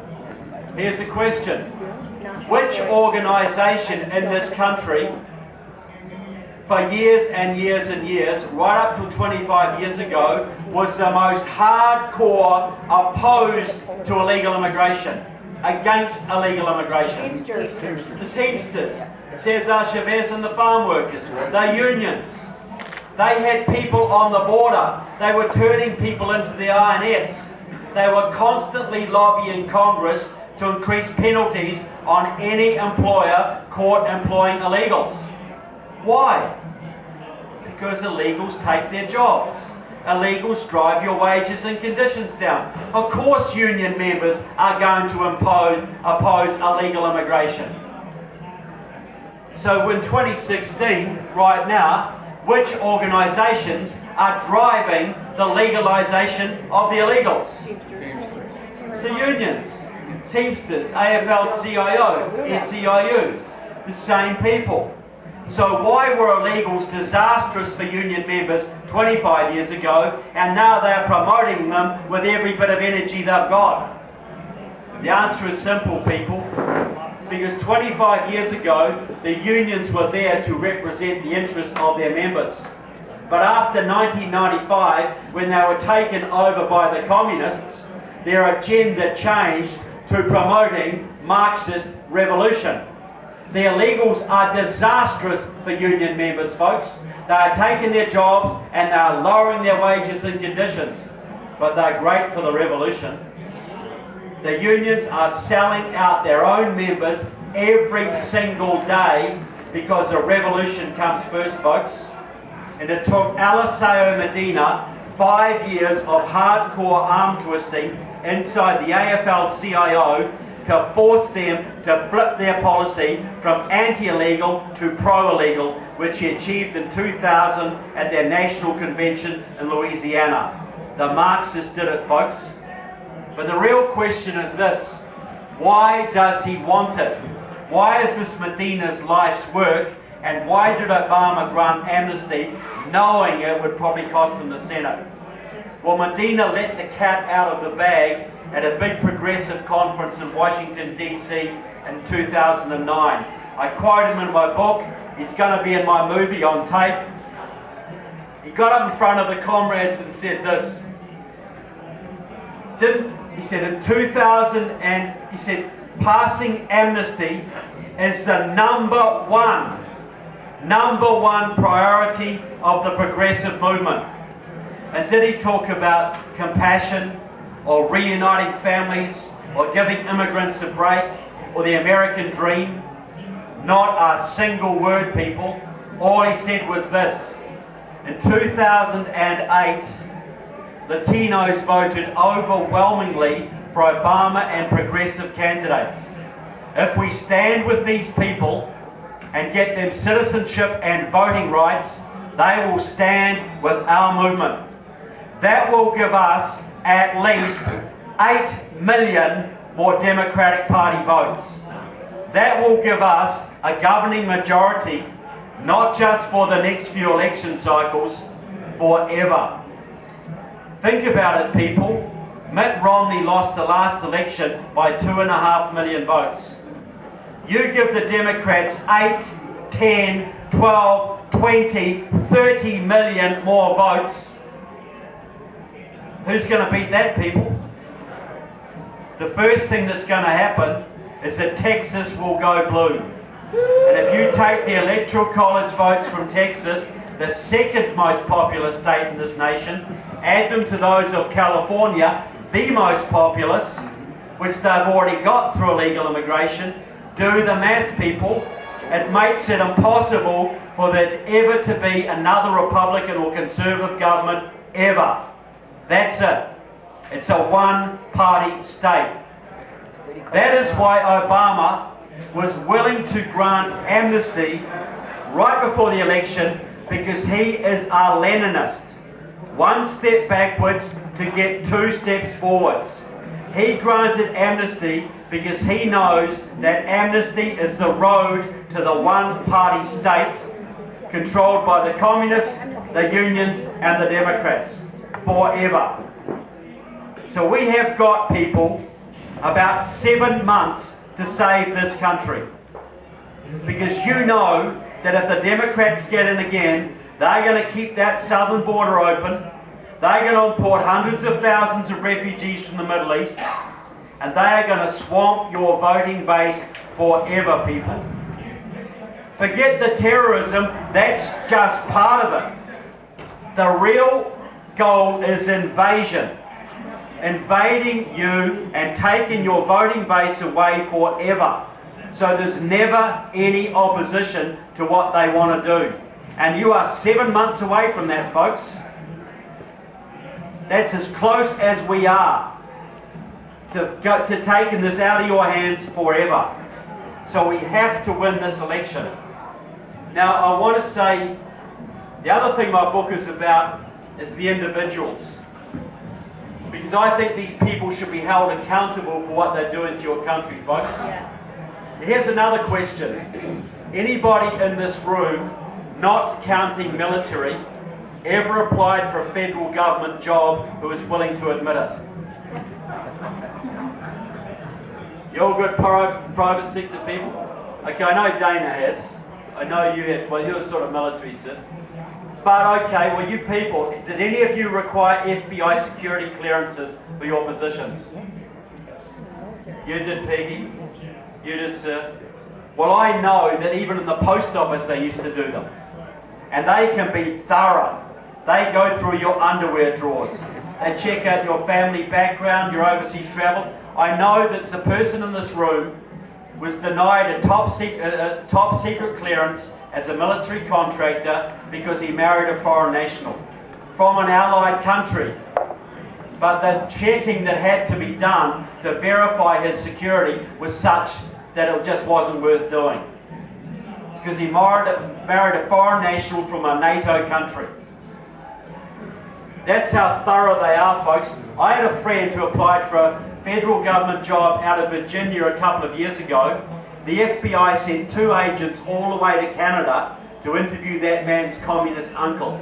And on the strength of that interview, my friend, a staunch Tea Party conservative, was denied that position. Not because he was a communist, because his uncle was a communist. And I'm telling you people, I actually support that decision. Because this is the federal government of the United States we are talking about here. This is the heart of the free world. And this country has enemies who have a history of using your weak and dishonest to betray you. And what is more dangerous, folks? An enemy at the gate or an enemy at your tables? What does your Constitution tell you to do, people? To guard your Constitution against enemies, foreign and domestic. Well, where is the domestic stuff going on, people? Because we're all, you send your troops, you send your brave men and women overseas every day to fight those foreign enemies, and every day they are being betrayed by your domestic enemies. Yep. So, for instance, well, put it this way. If you're a young communist radical who hangs around with the local Communist Party and they control the local unions, the local Democratic Party, someone like Tammy Baldwin, Patty Murray, someone like Jim McDermott, someone like, John Conyers, someone like Maxine Waters, someone like Danny Davis, Jan Schakowsky, Rosa DeLauro, Tammy Baldwin, Judy Chu. You hang around with the communists, they control the local Democrats, and they decide they want to get you elected to Congress posing as a Liberal Democrat. So they put a suit and tie on you, and they teach you how to speak, and they get the unions to back you and finance you, and they get you elected. There you may serve on the Judiciary Committee, or the Armed Services Committee, or the Homeland Security Committee, or even the Intelligence Committee. How much of an FBI security check does that one take, folks? Nothing. Because the people are supposed to vet the candidates, right? And the media is supposed to help you do it, right? Well, how's that working out? Not very well. Not very well. So if you were a foreign intelligence officer serving out of the United Nations under diplomatic cover, and they've got hundreds of them up there, from Iran and Cuba and Nicaragua and Russia, and you have networks in the labour movement and the communist parties of this country, and they have the ability to get their secret supporters elected to your Congress or your Senate, where they will do your bidding, where they will work on your behalf inside the American government. Do you think those foreign intelligence officers are so stupid and lazy they do not exploit that massive hole in your national security? If you're a North Korean intelligence officer and you come home from America and they tell you, how many congressmen did you recruit? It's really easy. There's no security checks. And you say, oh, none. How do you think that's going to go down? How do you think you're going to be looked after? Be straight to the gulag, if not straight to the firing squad. Look, I quote in my book Raul Castro of Cuba boasting how members of your Congressional Black Caucus, which was set up by the Cubans, about 40 members, go down to Cuba on a regular basis to work with them to try and work in your Congress to get trade and travel restrictions lifted on Cuba, which they're now doing. So now the Cubans will be able to send more spies and more terrorists and more drugs to your country, so they can start more LA riots, more Fergusons and more Baltimores. And they're involved in all of them, people. What do you call people who go from your country to an enemy foreign country to help them against you? And what is the penalty for that one, people? So why is it happening every day, folks, and nobody does a damn thing about it? It's been going on for a while too. Any Vietnam veterans in the room tonight? One, two, a couple. Well, first thing I'll say, gentlemen, is thank you. Then I'd like to ask you a couple of questions, if I may. One of them is very stupid, but I think you'll see where it's gone. We like stupid questions. Yeah, well, no.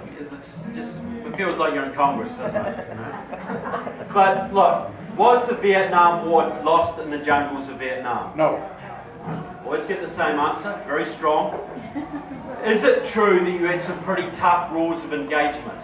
You couldn't bomb Hanoi Harbour. You couldn't chase the enemy to certain places.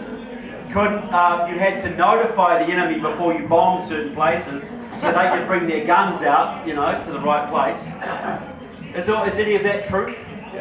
Okay. Well, here's the dumb question. Did those rules of engagement make it tougher for you to fight and win that war? Absolutely. Okay. So had you been allowed to fight that war like you were in World War II, to take it to the heart of the enemy and fight to win, could you have won it and pretty darn quickly? Yeah. Okay, there's some people say 6 months. Okay, and is it also true that when you withdrew, your government, your Congress defunded the South Vietnamese military, basically guaranteeing a communist takeover? Absolutely. Okay, well I say this, tell me if I'm wrong. You lost 58,000 of your men in that war, people. 100,000 wounded. Not to mention the thousands of Vietnamese who were slaughtered after the communist takeover. 58,000 of your high school buddies, your comrades in arms, your cousins, your uncles, your church members, I guarantee every person in this room was touched in some way by that war. 58,000 of your people. Well, I say this, that war was deliberately sabotaged in your Congress by people like Father Drynan from Massachusetts, who were working hand in glove with the Communist Party USA, which was taking its orders directly from the Communist Party of the Soviet Union, which was allied to the Communist Party of North Vietnam. You think there might have been a little bit of treason going on there, folks? And how many of those traitors who deliberately sold your boys to completely unnecessary deaths, how many of them paid a single penalty for what they did, folks? Zero. One of them is now your Secretary of State, John Kerry, and he's betraying you all over again, folks. The guy should be up on treason charges many times over. And what about John Conyers? How long's John Conyers been in Congress now, people? 140, 160 years? The bumbling old John Conyers is the most powerful Democrat in your Congress. Did you know that? Because he is the ranking member on the Judiciary Committee, the body that writes your laws. When the Democrats are in power, he heads it, has done for decades. That's the body that writes your laws. It's also the body that oversees the Federal Bureau of Investigation and sets its budget. Which organisation is supposed to be rooting the traitors out of your government, folks? FBI. So John Conyers has got a 50-year history with the Communist Party USA, 40 years with Democratic Socialists of America, 20 years with the Workers' World Party, which supports North Korea, Cuba and Iran, and has got extensive ties to the Muslim Brotherhood. John Conyers is a hardcore anti-American Marxist-Leninist. As hardcore as you can get, folks, yet he oversees the budget of the FBI. What's going to happen to their budget, people, if they ever come after John Conyers or his many treasonous friends in your Congress? They won't be able to afford it. They won't have a budget, people. They will get hammered. John Conyers has shut down numerous investigations into the Muslim Brotherhood. He is the one who closed down your House Un-American Activities Committee, the committee that used to root the communists out of your government.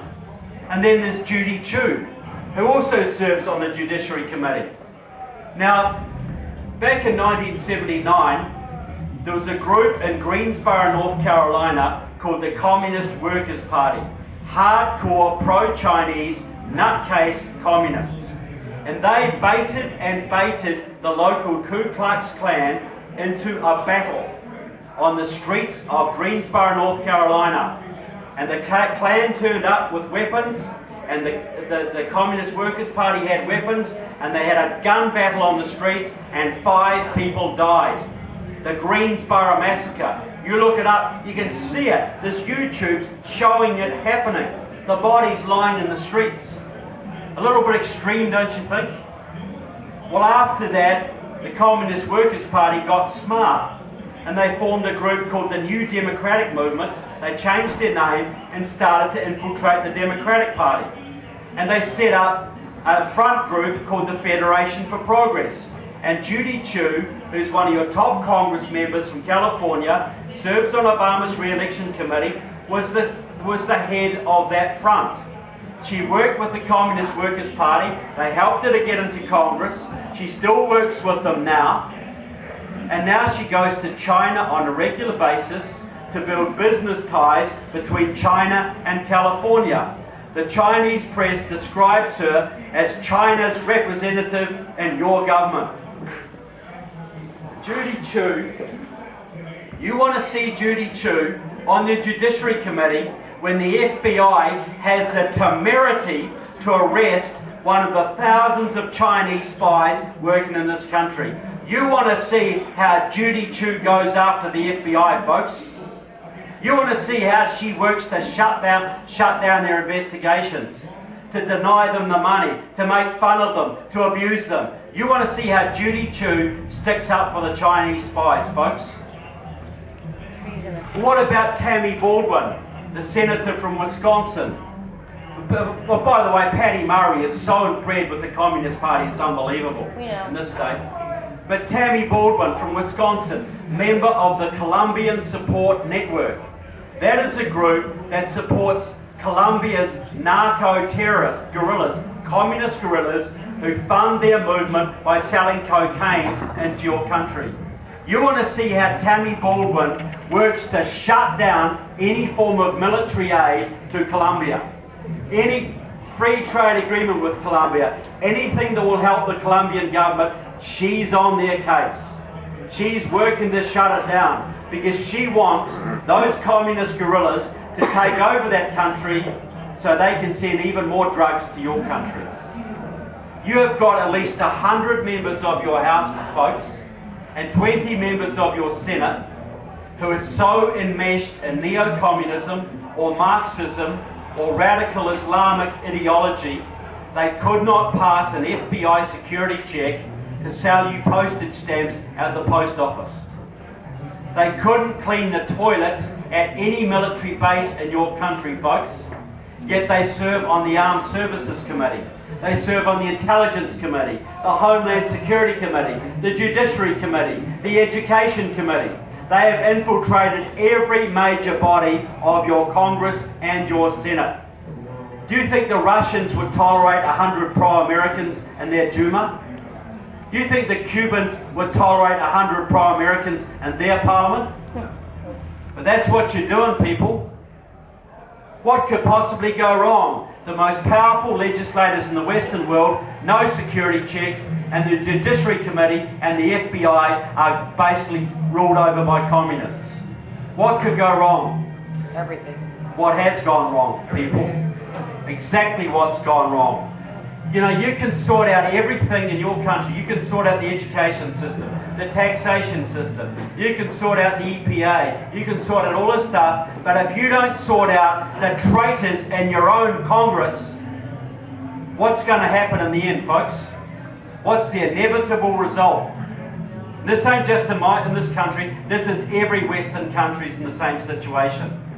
The communists have been into Germany, they've been into Austria, France, they've infiltrated the Socialist Party in France, the Social Democratic Party in Germany, the Labour Party in Britain, and they are serving right at the heart of every Western government, folks.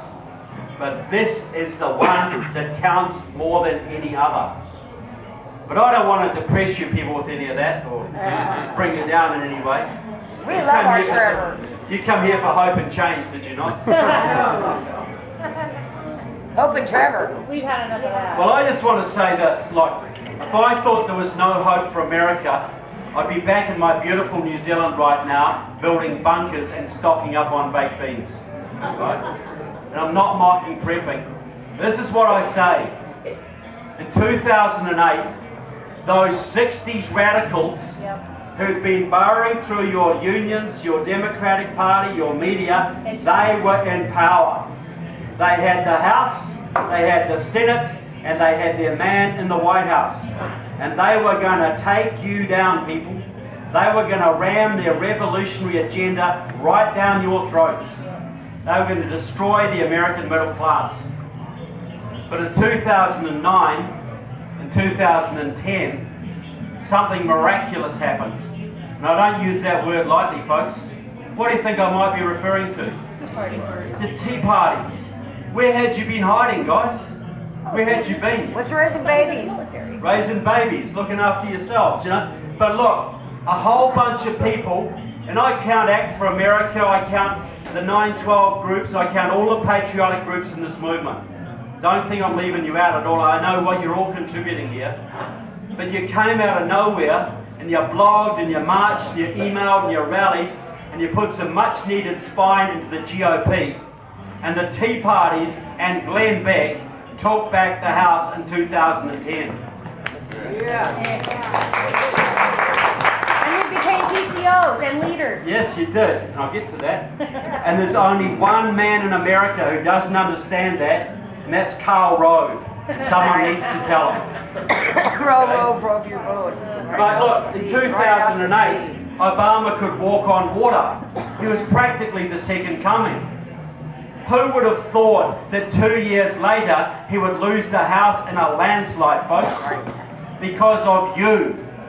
You alone. Now I want to say this.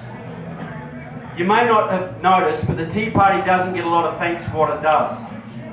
Quite a lot of the opposite, really. But I'm going to say this.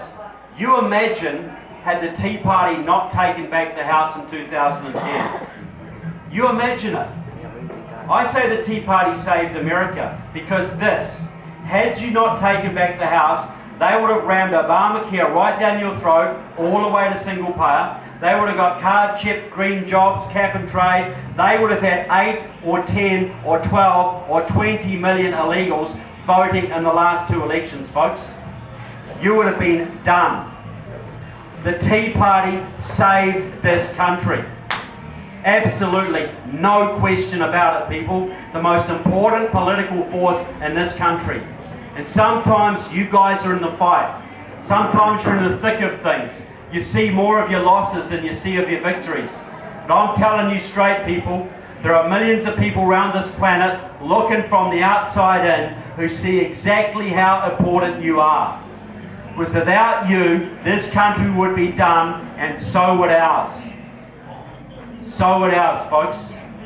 Now I want to do something now, because I want to be a little bit more optimistic now. Because I think this country can be saved, but you've got a bit of a problem coming up. I want to go back now to 1976, because I think this illustrates where you are now. 1976, you'd been losing your liberties, Republican, Democrat for decades. Tweedledum and Tweedledee. But the people were getting pretty antsy.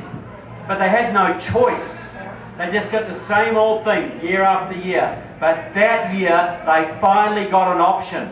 That year, a man came out of California who spoke of a shining city on the hill, and peace through strength, and liberty and the Constitution.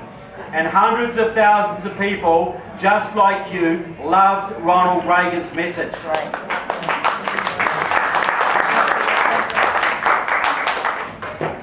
And they all got fired up, they all got angry, they all got enthused, and they piled into the Republican Party to help Ronald Reagan get that nomination.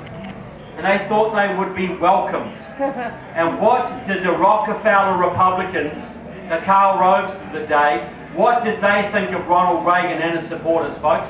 They hated him. They despised him. Ronald Reagan was far too extreme to be elected. Ronald Reagan would destroy the Republican Party. Ronald Reagan was banned from Ohio in 1976 by that state's GOP, folks. Wow. They hated him. And they just beat him in a contested convention and gave the nomination to Gerald Ford. And Ford went up against Jimmy Carter, and Carter won. How did those Carter years work out for you guys? Hideous. Barrel laughs, were they? You know, interest rates up to here, gas queues round the corner, gave away the Panama Canal, gutted your military, Iranian hostage crisis. He started this Iranian crap, people. Your second worst ever president was your worst, now second, okay? But the really important point is this. The grassroots did not give up. They stayed inside the GOP, they became PCOs, they took over the precinct committee positions, the township committees, they took over the grassroots of the GOP. And when Reagan ran again in 1980, this time they were strong enough to force the GOP old guard to give them their candidate. And they got it. They gave the nomination to Gerald Ford. The old Rockefeller Republicans were screaming and going hissy fit, but they got it. And Reagan went up against Walter Mondale and took him out 49 states to 1. Woohoo! That was a beautiful electoral map. Shame on Minnesota. But it was his home state. But look, not bad for an unelectable candidate, right? Not bad for a crazy right-winger. people, the Iranian hostages, were back on Inauguration Day. That's right. The interest rates went down. The taxes went down. The economy boomed. He rebuilt your military. He rebuilt the pride in this country, and he took out the Soviet Union without firing a single shot, folks. Any better president in the 20th century? No. Anyone even close? So why did you have a Reagan revolution, folks? Because for once in a blue moon, it was the people who got to decide the candidate. Could there be a message for today? Because right now, folks, this country is Jimmy Carter on steroids. And you need Ronald Reagan on meth to turn this around. You've got to go way beyond Reagan. You've got to gut your federal government and restore your constitution. You know that. But how do you do it? Because Reagan was a genius. He could unite the social conservatives, the fiscal conservatives, the defense conservatives. He could bring the Reagan Democrats across. He could fire up the evangelicals. You know there's 90 million evangelicals. Think of what they could do to transform this country, both spiritually and politically, if they actually got involved, folks. Think about it. But he could do that. He was a genius. But right now, see, the Democrats' base is smaller than yours, but they can bribe every element of it with your money. You cannot bribe your base. You have to inspire your base. Right. You have to enthuse your base. You have to get them fired up. So how are you going to do it? Because you may not have heard, but your base is a bit fragmented at the moment. You know, Tea Party Republicans, moderate Republicans, Trump people, Cruz people, whatever, all over. You know, libertarians, 1 million libertarians voted for Gary Johnson. You are a few months out from the most important election in world history, and I do not exaggerate, people. The most important election you've ever faced. Can you afford to be disunited? Nope. Can you afford to be scattered? Because you know the Democrats are going to come at you like a steamroller, people. You know that. But how are you going to unite them? Because this is what you're faced right now. I think it's very unlikely that Donald Trump is going to get his 1237 votes before convention. I think they're going to go into a contested convention, and one of them's going to come out, either Cruz or Trump is going to come out the winner. Right? That's what's most likely going to happen. And if that happens, 40% of the GOP is going to be very, very annoyed. Either way. Either way, exactly. Either way. That is the problem. But we still have to take on the Democrats. And here's a little thing. I don't think it's going to be Hillary. I think they're going to indict Hillary. Well, especially if Cruz gets it, they're going to indict Hillary, and they're going to run with Uncle Joe Biden and Pocahontas Warren. Just think about it. Just keep that in mind, right? But you gotta be prepared. So how do you reunite a party where half of it is just wants to tear the other half apart? How do you reunite them, bring them back together a few months out before the election? Trump Cruz ticket. Well, this is what I think is going to have to be done. Mr. Trump or Mr. Cruz could do this. The first person, what thing you got to do is name your VP candidate straight away, and I would suggest Carly Fiorina. I'll tell you why. Because you're going to be facing either a woman presidential candidate or a woman vice presidential candidate. And Americans do not like seeing men beat up on women. But they're not so worried about women beating up on women. So it's going to be very useful to have a woman on your ticket. But then what you got to do is name your cabinet and run as a team. And the first person you name to get those libertarians fired up and on your side, you make Rand Paul your Secretary of the Treasury. Okay? And he can do whatever he damn well wants to the Federal Reserve and the IRS, carte blanche. Do whatever he wants. And then you bring in Sarah Palin and you make her Secretary of Energy, and it's drill, baby, drill. Drill in your backyard if you want to, folks. And you have to break the power of the unions, You got to have right to work in every state. So who'd make a great Secretary of Labour? Scott Walker. Mr. Walker, this is your job. Then you go across and, you know, you might not have heard, but there's quite a lot of federal land in the West that they think they own, right? Yeah. So you bring Mike Lee out of the Senate, you make him Secretary of the Interior, and his job is to give you your land back, folks. And who do you think would make a great Secretary of Health and Human Services? Dr. Ben Carson. Dr. Carson. Your job, Mr. Carson, is to end the welfare culture in this country. Restore dignity to your communities. And you've got to get rid of Common Core. Yes. You've got to get rid of the Department of Education. Oh, yeah. Bobby Jindal's already done it in Louisiana. How about making him Secretary of Education? How would that go? Go right across the ticket. Here's another suggestion. John Bolton, Secretary of State. And his job is to flip the bird to Mr. Putin and the Ayatollahs and to restore the Western Alliance. And very, very important, ambassador to the United Nations. No one. Yay!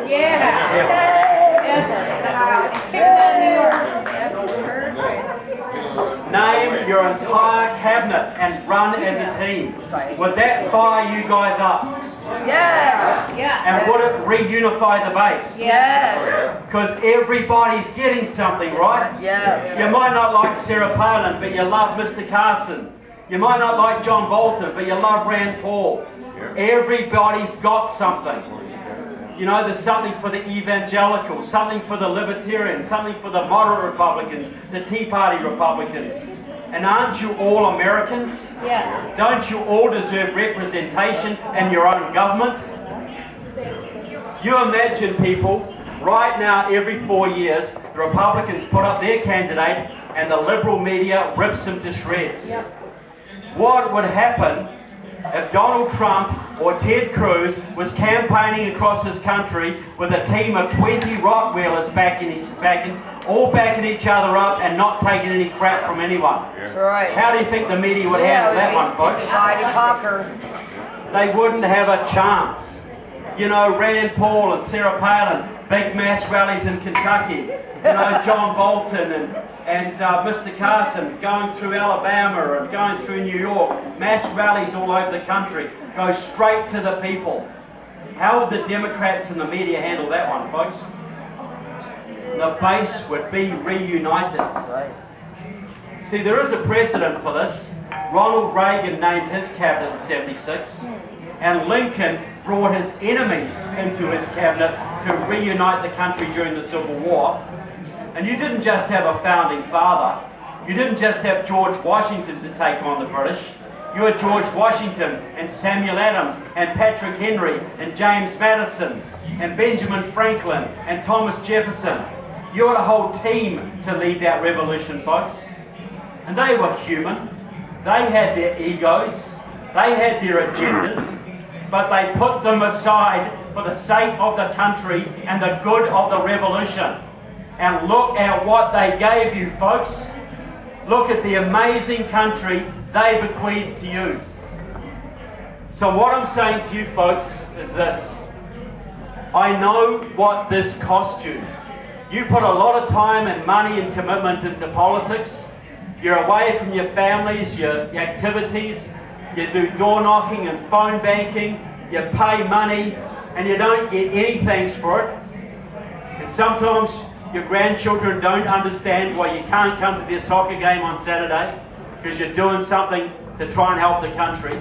I understand what you do, folks, and I'm asking for more of it because the next few months are going to decide the fate of not just this country, but my country, Elisabeth's country. Every Western country, folks, is depending on what happens here. If you're going to be involved in politics at one time in your life, this is the time to do it. There's been no more critical time than today, folks. Does anybody think I'm exaggerating? No, not at all. I can't promise you very much, folks, but I can promise you two things. And Elisabeth said it before. One thing I can promise you if you give it everything you've got over the next few months, the very least you are going to earn is the right to look your children in the eye and say, I did everything I possibly could. What is that worth to you, folks?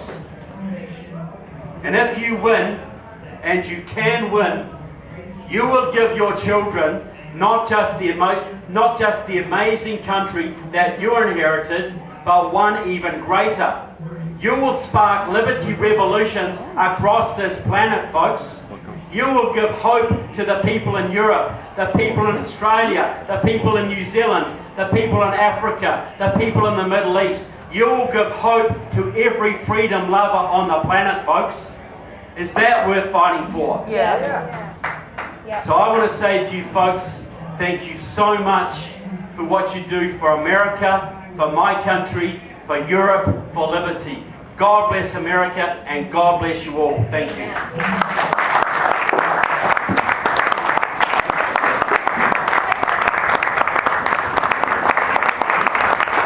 Wasn't he great? Isn't he awesome? Now think about this. Most of us here, not all, but most of us here are American born. And it takes two folks from outside of our country to tell us what the outside sees when we're looking in. Because we take a lot of this for granted, don't we? We take a lot of it for granted. I just want to thank both Trevor and Elisabeth for reminding us why this is a great country. And we have to keep fighting for it. Now, I know that, it's been kind of a long night, and I do appreciate your attention, but I want to be able to give these folks some money to go on, and so I'm going to pass the basket and try to be as generous as you can. And I also want to, while that's going on, I also want to. Books to sell. Oh yeah, and Trevor's got books to sell. And also Agenda 2, the new movie. And the movie. So if you want to come and buy those, we're trying to send Elisabeth off with some money back to Vienna, or to Austria. So while that's going on, I wanted to introduce, we have a candidate for Congress. Not you. No, I'm kidding. It's no, Doug Bassler is running in my folks' district. That is the 9th district. That's the Kent. What are all the areas? I know it's Kent. Okay, Tacoma. So Doug Bassler, you want to come up here, Doug? Doug Bassler is also a business owner. He does Easy TV Spots. Did I get it right? Yeah. Easy TV Spots, and he is part of the team that was responsible for replacing the SeaTac City Council with 5 conservatives. Four conservatives. Because they ran ads, and they can run spots for very, like, what is it, $5 a spot? And so they ran these TV ads for these 4 people as a team, and they all won. So Doug is in the thick of things. He and Marty McClendon, who's running for lieutenant governor, have a radio program called Eyes on Washington. And where does that air? AM 1590, The Answer. Okay, so AM 1590. And a lot of times they have really interesting subjects, and they're going to be, Doug's going to interview Elisabeth here in a little bit. But try to be as generous as you can. And I'm taking a risk here, giving a microphone to a politician. No, he's not a politician yet. No, you better never be, because we'll hound you. Okay, so Doug, if you want to say a few words. Thank you. Wow, I totally appreciated both of you guys. Trevor, Elisabeth, thank you very much. So I'm Doug Bassler. I'm the host of Eyes on Washington with my good friend Marty McClendon. You guys probably know him. He ran for Congress last time, as did I. And my wife, she's like, again, back into the breach. I'm like, if we don't do this, who's going to do it? If we don't stand up, this is the time when we need courage, we need focus, and we need determination. And so we need courage to face the problems that we have. I mean, we can't be ostriches, right? You have ostriches in New Zealand? No. You used to have mowers, but they go. Right, but they put their head in the sand, right? And we can't do that. You can't. What I appreciated so much about what Trevor says, encourage everybody to get the books, You can't fight an enemy you don't know about. You can't solve a problem you don't know about. And so it takes courage to do that. It takes courage to step out. I had a guy come up to me after the King County Convention last week and said, you know, courage, Winston Churchill said courage is the greatest virtue because by it all the other virtues are possible. So this is time for us to be courageous, and that's why I appreciated Elisabeth. Years ago I got arrested and put in a police car, and I was feeding the homeless and preaching the gospel on the street. So I had to go through 5 months of court things, and so, but I went, you know, they kept offering me, that was out of Portland, Oregon, the People's Republic of Oregon, and you know, I was walking to the courtroom and they kept offering me plea deals, and I tell my lawyer, I said, you know, we don't make deals with the devil, so, you know, I'm going to stand, and the judge threw it out of court and said it was a pleasure to meet me. But I'm just saying that, you know, this is a time for courage. It's also focus. We've got to do this. We've got to win this election. I can beat Adam Smith. I'm going to beat him. Sherry back in the back is my campaign manager. If you guys want to sign up, I have envelopes. It's going to take money. They got union money. They got that stuff. I don't care. I'm going to kick his ass. And I'm just done with this guy. He gave the B-21 bomber to Northrop Grumman. You know, I don't know if he knows, but we have Boeing over here, and they're like the #2 defense contractor, and Northrop Grumman's like the #6. And so, why would we give, you know, the backbone of the Air Force to the 6th worst company? Ridiculous. He gets thousands and thousands and thousands of dollars from them, and he's guilty, and we're gonna convict him, and then. Determination. You know, I'm going to ring on one more doorbell, I'm going to make one more phone call, I'm going to talk to one more neighbor, and I'm going to win this with your help. So God bless you. God bless the USA. I'm Chuck Bassler. So some of his information is at the back, and I want you to come up. I just wanted to, as Trevor was talking about the unions and the communists, I wanted to just, I'm sure a lot of you know this, by the way, I work for the state, so I'm forced to be in that, but I only pay the representation fee, because I don't want to give them my money for political things, because I abhor some of the things they support. But we also got to remember, they're in our schools too. When I was going to Tacoma Community College, the Democrat Socialists of America were there, and I walked up on him and I saw his little display, and it had some anti-Semitic things there. It had the Communist Manifesto. So I went up and tactfully, as I always do, said, "What the hell are you doing here? No one wants to see this crap." That's my tact. So they called security because I've raised my voice.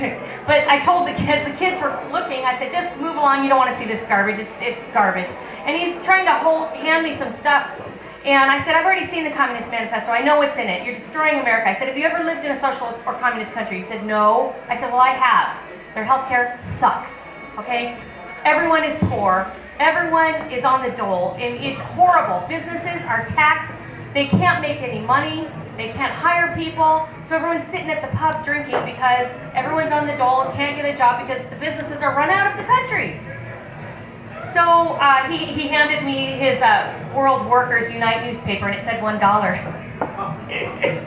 So I snatched it out of his hands. He goes, "Well, that's $1. I go, "I'll give you $1 if you admit capitalism is good, because this is what you're doing. You shouldn't charge me for this paper because I'm a poor student. That's not fair." He didn't know what to say about that, and I walked off with the paper.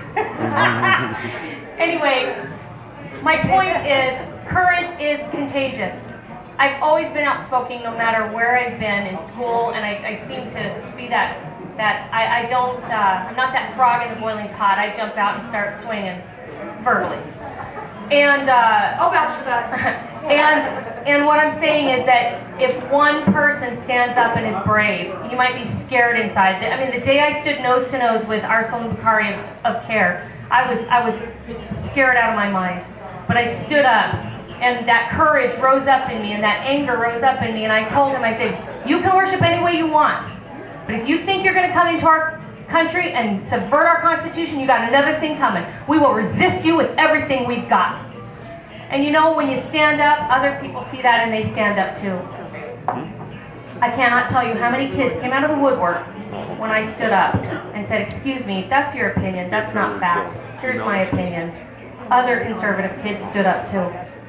So encourage your kids to stand up for their beliefs in a respectful way. You know, I'm not always perfect at it, but in a respectful way, stand up for your beliefs, and other people will come out of the woodwork. So Peggy wants to say a few words, and then we'll start selling books, and you can do what you want.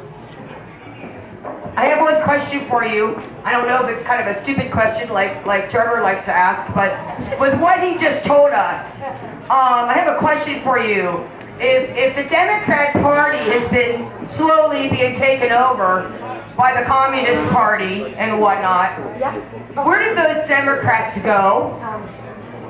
Does anybody have any kind of thought on where did they go? Did they just disappear and decide, well, I'm just going to become a farmer? Yes. They became Republicans. And you can tell because they are so afraid of the Tea Party because we are what is left of any form of conservatism. And even that word has now been hijacked and corrupt. Because there are plenty of these people that we can see even within our own state government. Okay? They're everywhere. And I can tell you they feel us as a threat, and so they should. But there is a plan. For the first time in, I don't know, at least 30, 40 years, we are only 2 seats away from having the majority. And that means that we no longer have House Speaker Frank Chop, who's been in power for 26 plus years.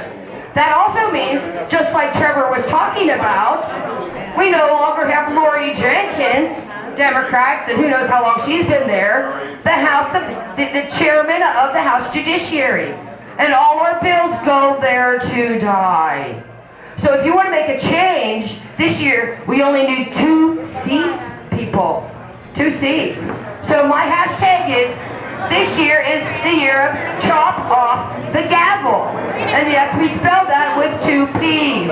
Because Frank Chop spells his name with 2 P's. Okay, now we have an awesome candidate in the 47th, where there is only 1 little Democrat left. And we are going to take that seat. We have another district, the 31st, 1 lone little Democrat. We're going to take that seat. The candidate in the 47th is Barry Knowles. The candidate in the 31st is Phil Fortunato. We also have an awesome young lady running in the 23rd. That's Kitsap County. And I'll tell you what, Frank Chop is afraid of her because he was heard recently saying, oh my gosh, I'm going to have to doorbell in the 23rd. So the possibility of taking our country back actually starts in the states. And the power of the people isn't at the federal level. The power of the people is at the state level because that puts you closer to your government. It puts you closer to home. Home is in your state. I don't know how many of you think you live in D.C. No, we are the real Washington. So anyway, that's what I wanted to say. I appreciate your time, but we can take back our state this year. So if you want to know how to help me do that, and doorbelling in 2 different districts, and possibly a 3rd, wink wink, you know, let me know, and we're going to take back this state. Thank you very much. Come buy a book. Yeah.